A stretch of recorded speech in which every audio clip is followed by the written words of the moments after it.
எனக்கு ஒரு நண்பர், அவர் ஒரு வழக்கறிஞர். ஒரு நாள் அவர்கிட்ட பேசிகிட்டு இருந்தேன். அப்போ கேட்டேன், ஏன் சார் நீங்கள்லாம் கோர்ட்டில் வாதாடுறப்போ கருப்பு நிற அங்கி அணியிறீங்களே, அதுக்கு என்ன காரணம்? சட்டத்துக்கும் கருப்பு கலருக்கும் என்ன சம்பந்தம் அப்படின்னு கேட்டேன். அது ஒரு சுவாரஸ்யமான கதைன்னார் அவர். சொல்லுங்களேன் அப்படின்னு அவர் சொன்னார். கிபி 1694 வருஷத்தில் இங்கிலாந்து அரசி 2வது மேரிங்கிறவர் இறந்து போனார். அந்த ராணியோட கணவர் 3ஆம் வில்லியம், அவரு ஒரு உத்தரவு போட்டாராம். அரசியோட மறைவுக்கு அனுதாபம் தெரிவிக்கிற வகையில் வழக்குரைஞர்கள் எல்லாரும் கருப்பு நிற அங்கி அணியணும் அப்படின்னு. அன்னைக்கு ஆரம்பித்த அந்த பழக்கம் அதுக்கப்புறம் மாறவே இல்லையா, இன்னைக்கும் தொடருது. வழக்குரைஞர்கள்லாம் முதல்ல கருப்பு அங்கி மட்டும்தான் அணிஞ்சாங்களாம். அதில் ஒரு சின்ன சங்கடம், ஏற்கனவே உடம்பு கருப்பாக இருக்கிறவங்க அதுக்கு மேலே கருப்பு ட்ரெஸ் வேறு போட்டுக்கிட்டா முகம் பளிச்சுன்னு தெரியாது இல்லையா. அதனால் முகம் பளிச்சுன்னு தெரியறதுக்காக அவங்கெல்லாம் வெள்ளை நிற பட்டியை அணிய ஆரம்பித்தாங்களாம். இப்படி தான் இங்கிலாந்தில் அந்த பழக்கம் ஆரம்பமாயிருக்குது. அந்த சமயத்தில் இந்தியாவை ஆண்டது பிரிட்டிஷ்காரங்க தானே, அதனால் இங்கேயும் அந்த பழக்கம் அப்படி நடைமுறைக்கு வந்துட்டுது. அதே மாதிரி சர்ச்சிலின் மூதாதையரான மார்ல்பரோ பிரபுவின் ஞாபகார்த்தமாக நீதிபதிகள் இந்த வெள்ளை குள்ளாய் அணிகிற முறை பழக்கத்துக்கு வந்துதான். இதுதான் என்னுடைய நண்பர் சொன்ன தகவல். இங்கிலாந்தில் நீதிமன்றம்ங்கிறது ரொம்ப மதிப்புள்ளது. அந்த அளவுக்கு சட்டத்துக்கு அங்கே மரியாதை. அங்கே நடந்த ஒரு சுவாரஸ்யமான நிகழ்ச்சியை ஒரு சகோதரி எழுதி அனுப்பியிருந்தாங்க. அவங்க அப்பா நீதித்துறையை சேர்ந்தவரா, அவர் சொன்னதான் இது. அவங்க எழுதி அனுப்பியிருந்த விஷயம் என்னென்னா, அங்கே ஒரு கேஸில் ஒரு முக்கியமான தீர்ப்பு வழங்க வேண்டியிருக்குது. ஜட்ஜு, பாரட்லா படித்த பெரிய பெரிய வக்கீல்கள், ஜூரி எல்லாருமா கூடி அந்த கேஸை பற்றி விவாதிக்கணும். சுமாராக 40 பேர். இதுக்காக கோர்ட்டு ஹாலில் விசேஷ சேம்பரில் நுழையிறதுக்கு முன்னாடி அவங்களெலாம் தங்களுடைய கோட்டு தொப்பி எல்லாத்தையும் கழட்டி அங்கே நின்றுக்கிட்டு இருந்த ஒரு அட்டண்டர்கிட்ட கொடுத்துட்டு உள்ளே போனாங்க. அந்த ஆள் படிக்காதவர். அவர் ஒவ்வொருத்தர் கொடுக்குறதையும் வாங்கி அங்கே அப்படியே ஒரு இடத்துல அடுக்கி வைக்கிறார். அப்படியே வாங்கி உள்ளே வச்சுக்கிட்டு இருக்கிறார் ஒவ்வொரு இடத்துல. அது அவரோட வேலை. உள்ளே போன ஜட்ஜி, வக்கீல், ஜூரி எல்லாரும் ரொம்ப நேரமாக அந்த கேஸை பற்றி விவாதிக்கிறாங்க. ஒரு நாள் பூரா ஆயிட்டுது. அவ்வளவு தீவிரமாக அக்கு வேறு ஆணி வேறையை பிச்சு உதறி இருக்கிறாங்க. ஒரு வழியாக 13 மணி நேரம் கழித்து வெளியில் வந்திருக்கிறாங்க. ஒவ்வொருத்தராக வர வர அந்த அட்டண்டரும் அவங்கவுங்க கோட்டு தொப்பியை அவங்கக்கிட்ட எடுத்து ரொம்ப மரியாதையாக திருப்பி கொடுத்துக்கிட்டு இருக்கிறார். கடைசியாக ஜட்ஜ்மெண்ட்லாம் எழுதி முடிச்சுட்டு ரொம்ப திருப்தியோடவும் களைப்போடவும் வெளியில் வந்துக்கிட்டு இருக்கிறாராம். இந்த ஆள் அவருடைய மேல் கோட்டையும் தொப்பியையும் எடுத்து அவர்கிட்ட ரொம்ப மரியாதையோடு நீட்டினாராம். ஜட்ஜுக்கு ரொம்ப ஆச்சரியம். இந்த ஆள் எப்படி இவ்வளவு பேரோட கோட்டு தொப்பி எல்லாத்தையும் ஞாபகம் பேசாமல் திருப்பி கொடுக்குறார் அப்படிங்கிறது அவருக்கு ஆச்சரியம். அதனால் அவர் அந்த ஆளை பார்த்து கேட்டாராம், ஏப்பா இந்த கோட்டை கொடுக்குறியே, இது என்னோடது தானா, என்னோடது தான்னு உனக்கு எப்படி தெரியும் அப்படின்னாராம். இதுக்கு அந்த பியூனு ரொம்ப பதவிசாக பதில் சொன்னாராம், ஐயா இந்த கோட்டு ஹேட்டை உங்ககிட்ட வாங்கி மாட்டினேன், இப்போ திரும்ப உங்ககிட்ட தரணும், தந்துட்டேன், இதுதான் என்னோட வேலை, மற்றபடி இது உங்களோடதா இல்லையா அப்படிங்கிறதெல்லாம் எனக்கு தெரியாதுங்க அப்படின்னாராம். ஒரு நண்பர்கிட்ட பேசிக்கிட்டு இருந்தேன். அவருடைய உறவினர் ஒருத்தர் ஒரு நேர்முக தேர்வுக்கு போயிருந்தாராம், இன்டர்வியூக்கு. ரொம்பவும் பொறுப்பாகவும் கவனமாகவும் செயல்பட வேண்டிய பதவிக்கான நேர்காணல் அது. இவர் எழுத்து தேர்வில் ஏராளமான மதிப்பெண்கள் வாங்கிவிட்டார். அதனால் அதை பற்றி கவலை இல்லை. இப்போ நேர்முக தேர்வில் தேர்வு பெறணும். ஏராளமான சான்றிதழ்கள் வச்சிருந்தார். நேர்காணலில் கேட்கப்பட்ட எல்லா கேள்விகளுக்கும் சரியான பதில தான் சொன்னார். இருந்தாலும் பாருங்க, அந்த நேர்முக தேர்வில் அவர் தேர்ந்தெடுக்கப்படலை. என்ன காரணம் அப்படின்னு பின்னாடி விசாரிச்ச போதுதான் விவரம் தெரிஞ்சுதான். அது என்ன ஆயிருக்குதுன்னா, அந்த நேர்காணலின் போது இவர் நடந்துகிட்ட முறையில சில தவறுகள் நடந்து போச்சான். முக்கியமா 2 தவறுகள். ஒண்ணு, அவங்க ஒரு கேள்வியை கேட்டு முடிக்கிறதுக்குள்ளேயே இவர் பதில் சொல்ல ஆரம்பிச்சுட்டாராம்.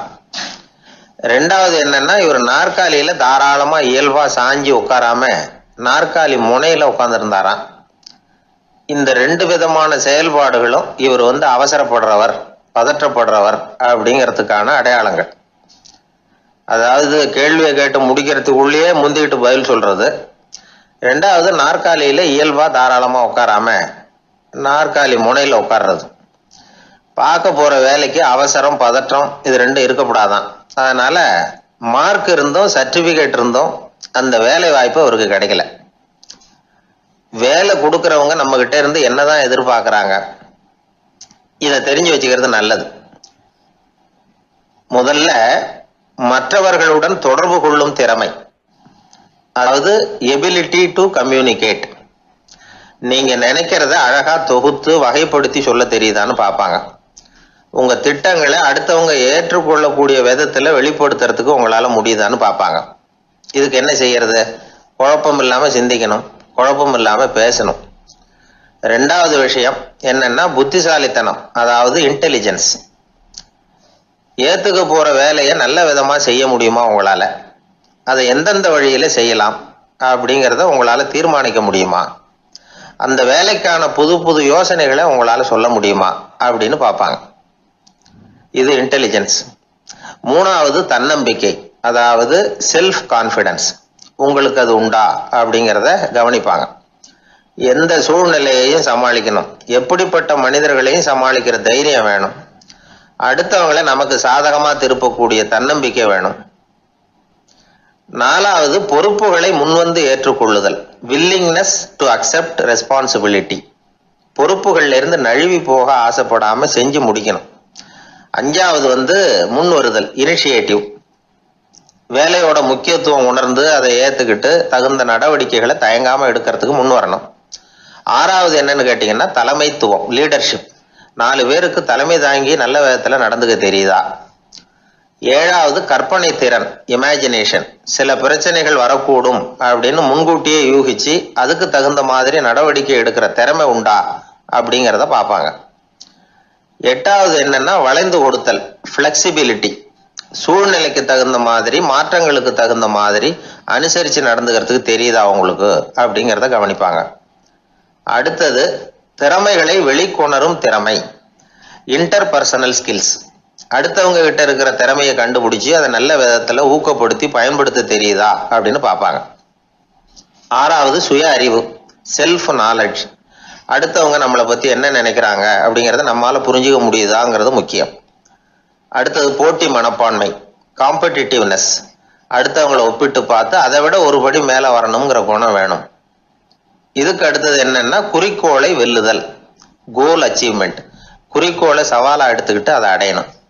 அப்புறம் வேறுபட்ட திறமைகள், ஒகேஷனல் ஸ்கில்ஸ். பதவிக்கு வேண்டிய திறமைகள் தவிர மற்ற திறமைகள் எதுவும் உண்டாங்கிறது முக்கியம். நமக்கு வேலை கொடுக்கணும்னு நினைக்கிறவங்க நம்ம கிட்ட இருந்து இவ்வளவும் எதிர்பார்ப்பாங்க. அதுக்கு தகுந்த மாதிரி நம்மளை நாமே தயார்படுத்திக்கணும். எனக்கு வேண்டப்பட்ட ஒருத்தர் ஒரு இன்டர்வியூக்கு போயிட்டு வந்தார், நேர்காணலுக்கு. எப்படி இருந்தது இன்டர்வியூன்னு விசாரிச்சேன். நான் போனேன், அவர் கேட்ட எல்லா கேள்விக்கும் அவர் எதிர்பார்த்தது மாதிரி எல்லா பதிலையும் சொன்னேன். கடைசியா நான் எதிர்பார்க்காத ஒரு தகவலை அவர் சொன்னார் அப்படின்னாரு. என்னன்னு கேட்டேன். அவரும் என்ன மாதிரியே இன்டர்வியூக்கு வந்தவர் தானா, சும்மா என்ன கேள்வி கேட்டுக்கிட்டு உட்காந்துருந்தாராம் அப்படின்னார். அதனால ஒரு நேர்காணலுக்கு போறதுக்கு முன்னாடி என்ன எதிர்பார்க்கறாங்க அப்படிங்கறத தெரிஞ்சுக்கிட்டு போனா வெற்றி நிச்சயம். ஊர்ல ஒரு ஞானி இருந்தார். ஒரு நாள் அவரை தேடிட்டு ஒருத்தர் வந்தார். வந்தவர் ஞானியை பார்த்து ஒரு கேள்வி கேட்டார். ஐயா, உங்களுடைய சாதனை என்ன? இதுதான் அவர் கேட்ட கேள்வி. இதை கேட்டதும் அந்த ஞானி நிமிர்ந்து இவரை பார்த்தார். அப்புறம் சொன்னார், அது ஒன்றும் பெரிய விஷயம் இல்லை, அது ரொம்ப எளிமையான ஒண்ணு. எப்ப எனக்கு பசிக்குதோ அப்ப நான் சாப்பிட்டுருவேன், எப்ப எனக்கு தூக்கம் வருதோ அப்ப நான் தூங்கிடுவேன், அவ்வளவுதான் அப்படின்னார். கேள்வி கேட்டவர் ஒரு மாதிரி ஆயிட்டார். ஐயா, இதே தானே நாங்களும் செய்யறோம், இதுல என்ன அதிசயம் இருக்கு அப்படின்னார். இப்ப அந்த ஞானி சொன்னாராம், இங்கதான் நீங்க தப்பு பண்றீங்க அப்படின்னாராம். அப்படியான்னாரு இவரு. ஆமா அப்படின்னாராம். நீங்க செய்யற தவறு எனக்கு புரியுது. ஏன்னா நான் உங்களை மாதிரி நான் வாழ்ந்து பார்த்திருக்கிறேன். அதனால என்னுடைய அனுபவத்துல உங்களுக்கும் எனக்கும் உள்ள வித்தியாசத்தை உணர முடியுதுன்னாரா. என்ன சொல்றீங்க, எனக்கு ஒன்னும் புரியலையேன்னாரா இவரு. இத பாருங்க, சாப்பிடுறதுங்கிறது நாம 2 பேருக்கும் பொதுவான ஒரு காரியம்தான். ஆனா நீங்க சாப்பிடுறதுக்கும் நான் சாப்பிடுறதுக்கும் வித்தியாசம் இருக்கு அப்படின்னாராம். என்ன வித்தியாசம்னு கேட்டிருக்கார். நீங்க பசி இல்லாத பொழுது சாப்பிடுறீங்க, இப்போ சாப்பிடுற நேரம் வந்துட்டுது அப்படிங்கிறதுக்காக சாப்பிடுறீங்க, சாப்பாடு ருசியா இருக்கு அப்படிங்கிறதுக்காக சாப்பிடுறீங்க, எது தேவைங்கிறது தெரியாம சாப்பிடுறீங்க. அது மாதிரி தூக்கமும் உங்களுக்கு ஒரு பழக்கமா போட்டுது. இப்போ இது தேவையா இல்லையா அப்படிங்கிறத பத்தி நீங்க யோசிச்சு பாக்குறது இல்ல. சாப்பிடும் பொழுது 1000 வேலைகளை மனசுல நினைச்சுக்கிட்டு இருப்பீங்க, அதனால அது சாப்பிடுதலா இருக்காது. அதே மாதிரி நீங்க தூங்கும் பொழுதும் அது தூங்குதலா இருக்காது. ஏகப்பட்ட கனவுகள் வரும், உங்க மனசு மேலும் மேலும் கனவுகளை உருவாக்கி கொண்டே இருக்கும். அதனால எனக்குள்ள நடக்கிறது வேற மாதிரி, நீங்க நினைக்கிறது மாதிரி இல்ல. எனக்குள்ள நடக்கிறது எப்படின்னா, நீங்க செய்யறது மாதிரி இல்ல. தூக்க உணர்வு வந்த உடனே தூங்குதல் மட்டுமே நடைபெறும். அதுதான் என்கிட்ட நடக்கிறது அப்படின்னாராம் அந்த ஞானி. இப்ப வித்தியாசம் புரியுதா? அந்த ஞானி சாப்பிடுறத அனுபவிக்கிறார், அது எக்ஸ்பீரியன்ஸ். நாம அப்படி இல்லை, மனம் போன போக்குல சாப்பிடுறோம். இது இன்டெலிஜிங். இது ரெண்டுலயும் செயல்ல வேறுபாடு இல்லை, விழிப்புணர்வுல தான் வேறுபாடு இருக்கு. அவர் சாப்பிடும் பொழுது ஒரு சாட்சி மனோபாவத்தோட சாப்பிடுறார். எவ்வளவு தேவையோ அவ்வளவுதான் சாப்பிடுறார். ஏன்னா அவருடைய விழிப்புணர்வு முழுமையா செயல்படுது. அதனால அவர் சாப்பிடும் பொழுது நம்மை விட மகிழ்ச்சியா இருக்கிறார். நாம அப்படி இல்லை, வயிற்றை நிரப்புறதுக்காக சாப்பிடுறோம். இன்னும் சொல்ல போனா சாப்பிடும் பொழுது நாம அங்கேயும் இருக்கிறது இல்லை, எங்கேயோ போயிடுறோம். உடம்பு மட்டும்தான் அங்க இருக்கும். ஆனா ஞானி அப்படி இல்லை, அவர் சாப்பிடும் பொழுது சாப்பிடுதல் மட்டுமே இருக்கும். எந்த ஒரு செயலையும் விழிப்புணர்வோட செய்யலாம், மனம் போன போக்கிலையும் செய்யலாம். விழிப்புடன் செய்யறப்போ செய்யும் செயல் நம்ம அனுபவமாகிறது, அவ்வளவுதான். இதெல்லாம் பெரிய தத்துவம் மாதிரி தெரியும். இருந்தாலும் நாம புரிஞ்சுக்க வேண்டியது என்னன்னா, எந்த காரியத்தை செஞ்சாலும் அதுல முழு ஈடுபாடு வேணுங்கிறது முக்கியம். அந்த அளவுக்கு முதல்ல நம்மளை மாத்திக்கிட்டா போதும். ஆனா நம்ம ஆளுங்க அந்த அளவுக்கு இருக்கிறது இல்ல, எல்லாமே அரைகுறை தான். கேட்டா ஞாபகம் மருதி. ஒருத்தன் என்ன பண்ணானா, விமான டிக்கெட் வாங்கிக்கிட்டு ரயில்வே ஸ்டேஷனுக்கு வந்துட்டான். அப்புறம் தான் புரிஞ்சுது தவறுதலா இங்க வந்துட்டோங்கிறது. உடனே அவசரமா விமான நிலையத்தை நோக்கி ஓடி இருக்கிறான். அங்க போய் கவுண்டர்ல கேட்டிருக்கான், மேடம் நான் தவறுதலா ரயில்வே ஸ்டேஷனுக்கு போயிட்டேன், இப்ப விமானத்தையும் தவற விட்டுட்டேன், அடுத்த பிளைட்ல எனக்கு இதை மாத்தி தர முடியுமான்னு கேட்டிருக்கான். முடியாதுன்னாங்களாம் அந்த அம்மா. ஏன்னு கேட்டானா, ஏன்னா இப்ப நீங்க வந்திருக்கிறது பஸ் ஸ்டாண்டு அப்படின்னாங்களாம். சீடன் வெளியூர் புறப்படுறதுக்கு தயாரா இருந்தான். ரொம்ப தூரம் போக போறான், திரும்பி வர நாளாகும். புறப்படுறதுக்கான ஆயத்த வேலைகள்ல ஈடுபட்டு இருந்தான். அந்த சமயம் பார்த்து இன்னொரு சீடன் அவங்கிட்ட வந்தான். நம்ம குரு உன்னை அழைச்சிட்டு வர சொன்னார், வா அப்படின்னு கூப்பிட்டான். இவன் உடனே புறப்பட்டு போனான். குருநாதரை பார்த்தான், அவர் காலில் விழுந்து வணங்கினான். வணங்கிவிட்டு எழுந்திரிச்சான். அவ்வளவுதான். குரு ஏதாவது உபதேசம் பண்ணுவாருன்னு எதிர்பார்த்தான். ஆனா நடந்தது என்ன தெரியுமா? குரு அவனுக்கு ஓங்கி ஒரு அடி கொடுத்தார். எதிர்பாராம இந்த அடியை வாங்கினதும் அந்த சீடன் அதிர்ந்து போயிட்டான். பக்கத்துல இருந்த மற்ற சீடர்களும் திகைச்சு போய் நின்னுட்டாங்க. அடி வாங்கின சீடனுக்கு மனசுக்குள்ள குழப்பம், நாம என்ன தப்பு பண்ணணும், புறப்படுற நேரத்துல இப்படி குரு கிட்ட அடி வாங்குற மாதிரி ஆயிட்டுதே அப்படின்னு நினைச்சு மனசுக்குள்ள ரொம்ப வேதனைப்பட்டான். கொஞ்சம் துணிச்சலை வரவழைச்சுக்கிட்டு குருநாதர்கிட்டயே கேட்டுட்டான், சுவாமி நான் என்ன தப்பு பண்ணினேன், என்ன இப்படி அடிச்சுட்டீங்களே, ஒரு வார்த்தை கூட உங்களை எதிர்த்து நான் பேசினது இல்லையே, இவ்வளவு காலமா உங்க விருப்பத்துக்கு விரோதமா ஒரு காரியம் கூட நான் செஞ்சது இல்லையே, வந்ததும் வராததுமா ஒண்ணுமே சொல்லாம என்ன அடிச்சுட்டீங்களே, குருவே நான் செஞ்ச குற்றம் தான் என்ன அப்படின்னு கண்ணீரோட பரிதாபமா கேட்டானா அந்த சீடன். ஆனா அந்த குரு முகத்துல கொஞ்சம் கூட கோபம் இல்லை. அவர் சிரிச்சுக்கிட்டே நின்றுகிட்டு இருந்தாராம். அதுக்கப்புறம் சொன்னாராம், என்னுடைய அருமை சீடனே, நீ ஒரு தவறும் பண்ணல, நான் உன்னை அடிச்சது நீ ஏதோ தப்பு பண்ணிவிட்டேங்கிறதுக்காக இல்ல, நீண்ட பயணம் போக போற, ஞாபகமா ஏதாவது கொடுத்து அனுப்ப வேணாமா, நீ ஞானம் பெற்ற பிறகுதான் திரும்பி வர போறேங்கிறது எனக்கு தெரியும், அதுக்கு பிறகு உன்னை அடிக்க முடியுமா, அதனால இப்ப கிடைச்சிருக்கிற இந்த வாய்ப்பை பயன்படுத்திக்கிட்டேன், அப்போதைக்கு இப்பவே அடிச்சுட்டேன், அவ்வளவுதான், வேற ஒண்ணும் இல்லை அப்படின்னாராம். குரு சிரிச்சுக்கிட்டே இப்படி சொல்றார். இருந்தாலும் இதுவும் ஒரு உபதேசம் தான். அதிர்ச்சிகளால விழிப்படைய வைக்கிறதும் ஒரு வழிதான். இது ஜென் வழி. பெரும்பாலும் அதிர்ச்சியின் மூலமாகவே ஞான தரிசனத்தை அருள்கிறவர்கள் தான் ஜென் குருமார்கள். நம்ம தியானம் தான் ஜென். இந்தியாவில இருந்து இது சீனாவுக்கு போய் கொஞ்சம் பேர் மாறி வளம் பெற்று ஜப்பான்ல ஜென் ஆகி வளர்ந்துருக்குது, அவ்வளவுதான். ஜென்கிறது தியானம். எதை நினைச்சும் தியானிக்கிறது இல்லை, எல்லாத்துலயும் தியானம் இருக்கிறதா சொல்லுது சென். பேசுறது, இருக்கிறது, நடக்கிறது, சாப்பிடுறது, சிரிக்கிறது, தூங்குறது, தொழில் செய்யறது அல்லது சும்மா இருக்கிறது எல்லாமே தியானம் தான். சென்கிறது ஒரு சுய தரிசனம், தன்னைத்தானே அடையாளம் கண்டுகொள்கிறது தான் அது. இல்லாத எதையும் தேடி கண்டுபிடிக்கிறது இல்லை. சென் மார்க்கத்தை பத்தி ஓஷோ என்ன சொல்றாரு தெரியுமா? காணாமல் போன தன்னுடைய மூக்கு கண்ணாடி தன்னுடைய மூக்கின் மேல் இருப்பதை கண்டுகொள்வது போன்றது சென் அப்படிங்கிறார். நம்மால் இன்னொருத்தர் முகத்தை ரொம்ப நேரமா உத்து பார்த்துக்கிட்டு இருந்தார். என்ன பாக்குறீங்கன்னாரு அவரு. நீங்க போட்டிருக்கீங்களே மூக்கு கண்ணாடி, அதை தான் பாக்குறேன்னாரு இவரு. நீங்க அப்படி பாக்குறதுக்கு விசேஷ காரணம் ஏதாவது உண்டான்னு கேட்டார் இவர். உண்டுன்னார். என்னன்னு கேட்டார். நேத்திக்கு காணாம போன என்னோட மூக்கு கண்ணாடி அது அப்படின்னாராம் இவர். ஒருத்தன் தன்னுடைய நண்பனை வழியில பார்த்தான். என்னப்பா லெட்டர் போட்டுனே கிடைச்சதா அப்படின்னா. ஓ கிடைச்சதேன்னா அவன். இவன் உடனே ஏன்டா போய் சொல்ற, நான் உனக்கு லெட்டரே போடல, சும்மா தான் கேட்டேன், உடனே கிடைச்சிட்டுதுங்கிறிய அப்படின்னா. லெட்டர் போட்டேன்னு நீ போய் சொல்றப்போ அது கிடைச்சதுன்னு நான் போய் சொல்லக்கூடாதா அப்படின்னு நானா அவன். இப்படிப்பட்டவங்க சில பேர் இருந்தா கூட இன்னைக்கு கடிதம் மூலமா தொடர்பு கொள்ளாதவங்க இருக்கவே முடியாது. அந்த அளவுக்கு அது அவசியமான ஒன்னாயிட்டுது. இந்த அஞ்சல் அட்டைகள் எப்படி ஆரம்பமாச்சு தெரியுமா? ஆஸ்திரியா நாட்டுல ஒரு பேராசிரியர் இருந்தார். அவர் பேர் இம்மானுவேல் ஹெர்மன். அவர் ஒரு நாள் ஒரு பத்திரிகையில கட்டுரை எழுதினாராம். இது நடந்தது 1869. அவர் எழுதின கட்டுரையில மக்கள் அதிகம் செலவு இல்லாம ஒருத்தருக்கு ஒருத்தர் தகவல் பரிமாறிக்கிறது எப்படி அப்படிங்கிறத பத்தி எழுதியிருந்தார். அதுக்கு சில யோசனைகளை அவரே எழுதியிருந்தாராம். எப்படின்னா, அந்த கட்டுரையை எல்லாரும் படிச்சு பார்த்துருக்குறாங்க. அவர் சொன்ன யோசனைகள் என்னன்னு. அது அரசாங்கத்தின் கவனத்துக்கு அது போச்சான். ஆகா, இது அவர் சொல்ற யோசனை நல்லா இருக்கும் போல் இருக்கு அப்படின்னு அவங்களே நினைச்சிருக்கிறாங்க. அவ்வளவுதான். உடனே அந்த யோசனையை நடைமுறைக்கு கொண்டுட்டு வந்தாங்களாம். பேராசிரியர் இம்மானுவேல் ஹெர்மனின் யோசனைப்படி அச்சடிச்ச அரசு முத்திரையோட அரசாங்கம் அஞ்சல் அட்டைகளை வெளியிட ஆரம்பிச்சுதான். 1869 அக்டோபர் 7ஆம் தேதி இது நடந்திருக்கு. உலகின் முதல் அஞ்சல் அட்டை வெளிவந்த நாள் அது. அப்பதான் அதுக்கு பேர் என்ன தெரியுமா? அதாவது கரஸ்பாண்டிங் கார்டு அப்படின்னு பேராது.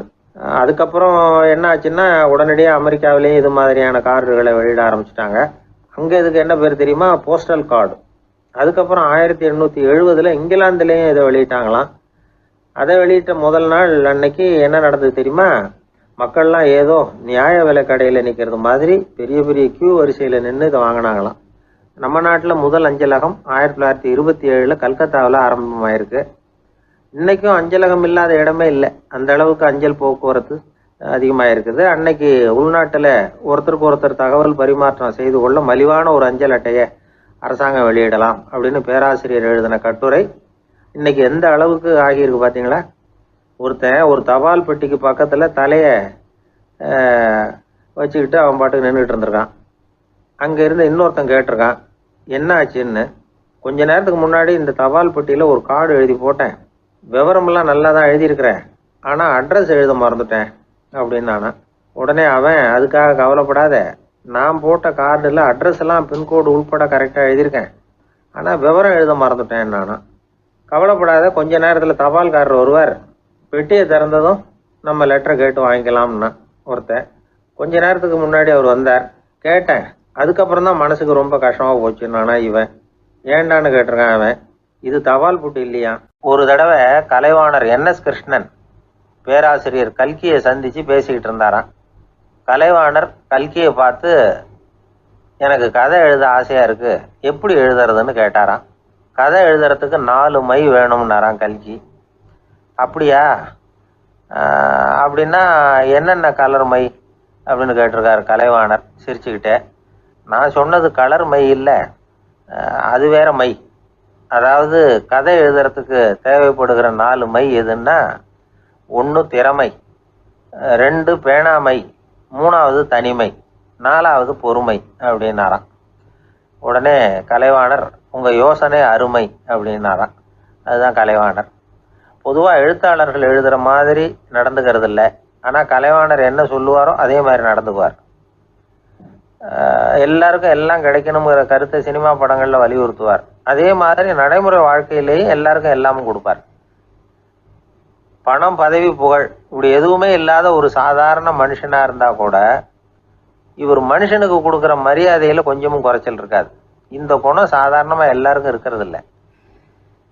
அவர் சினிமா தியேட்டருக்கு போய் சினிமா பார்க்கறது வழக்கம். அவர் வந்திருக்கிறாருங்கிறது தெரிஞ்சா போதும், வெளியில பிச்சைக்காரங்க வந்து கூடிடுவாங்க. இது அவருக்கு தெரியும். வெளியில நம்மளை நம்பி ஒரு கூட்டம் காத்துக்கிட்டு இருக்குமேன்னு நினைப்பார். உடனே ஒரு 100 ரூபா நோட்டை கொடுத்து சில்லறையா மாத்திட்டு வர சொல்லுவார். படம் முடிஞ்சு வெளியில வர்றப்போ சில்லறையோட வருவார். எல்லாருக்கிட்டையும் கொடுத்துருவார். ஏன்னா எல்லாரும் தேடிட்டு வருவாங்க அவரை. என்ன எல்லாரும் சௌக்கியமா இருக்கிறீங்களா அப்படின்னு பிரியமா விசாரிப்பார். ஏதோ ரொம்ப நெருங்கின சொந்தக்காரங்களை விசாரிக்கிறது மாதிரி விசாரிப்பார். தன்கிட்ட இருக்கிற சில்லறையை எல்லாருக்கும் சமமா பிரித்து கொடுத்துட்டு தான் அங்கேருந்து புறப்படுவார். ஒரு நாள் அது மாதிரி புறப்படுற சமயத்தில் ஒரு சின்ன பையனுக்கு சில்லறை எதுவும் கிடைக்கல கொடுக்கறதுக்கு. இது கலைவாணருக்கு தெரியாது. காரில் ஏறி புறப்பட்டு போயிட்டார். அந்த பையன் காரை பிடிச்சிக்கிட்டு பின்னாடியே ஓடிச்சாந்துருக்கிறான். ஐயா, நீங்களே இல்லைன்னு சொன்னால் நான் என்ன பண்ணுறது? இன்னைக்கு பட்னி தான், அம்மாவுக்கு வேற உடம்பு சரியில்லை அப்படின்னு கத்திக்கிட்டே ஓடியாந்தானா. கலைவாணர் கவனிச்சுட்டார்.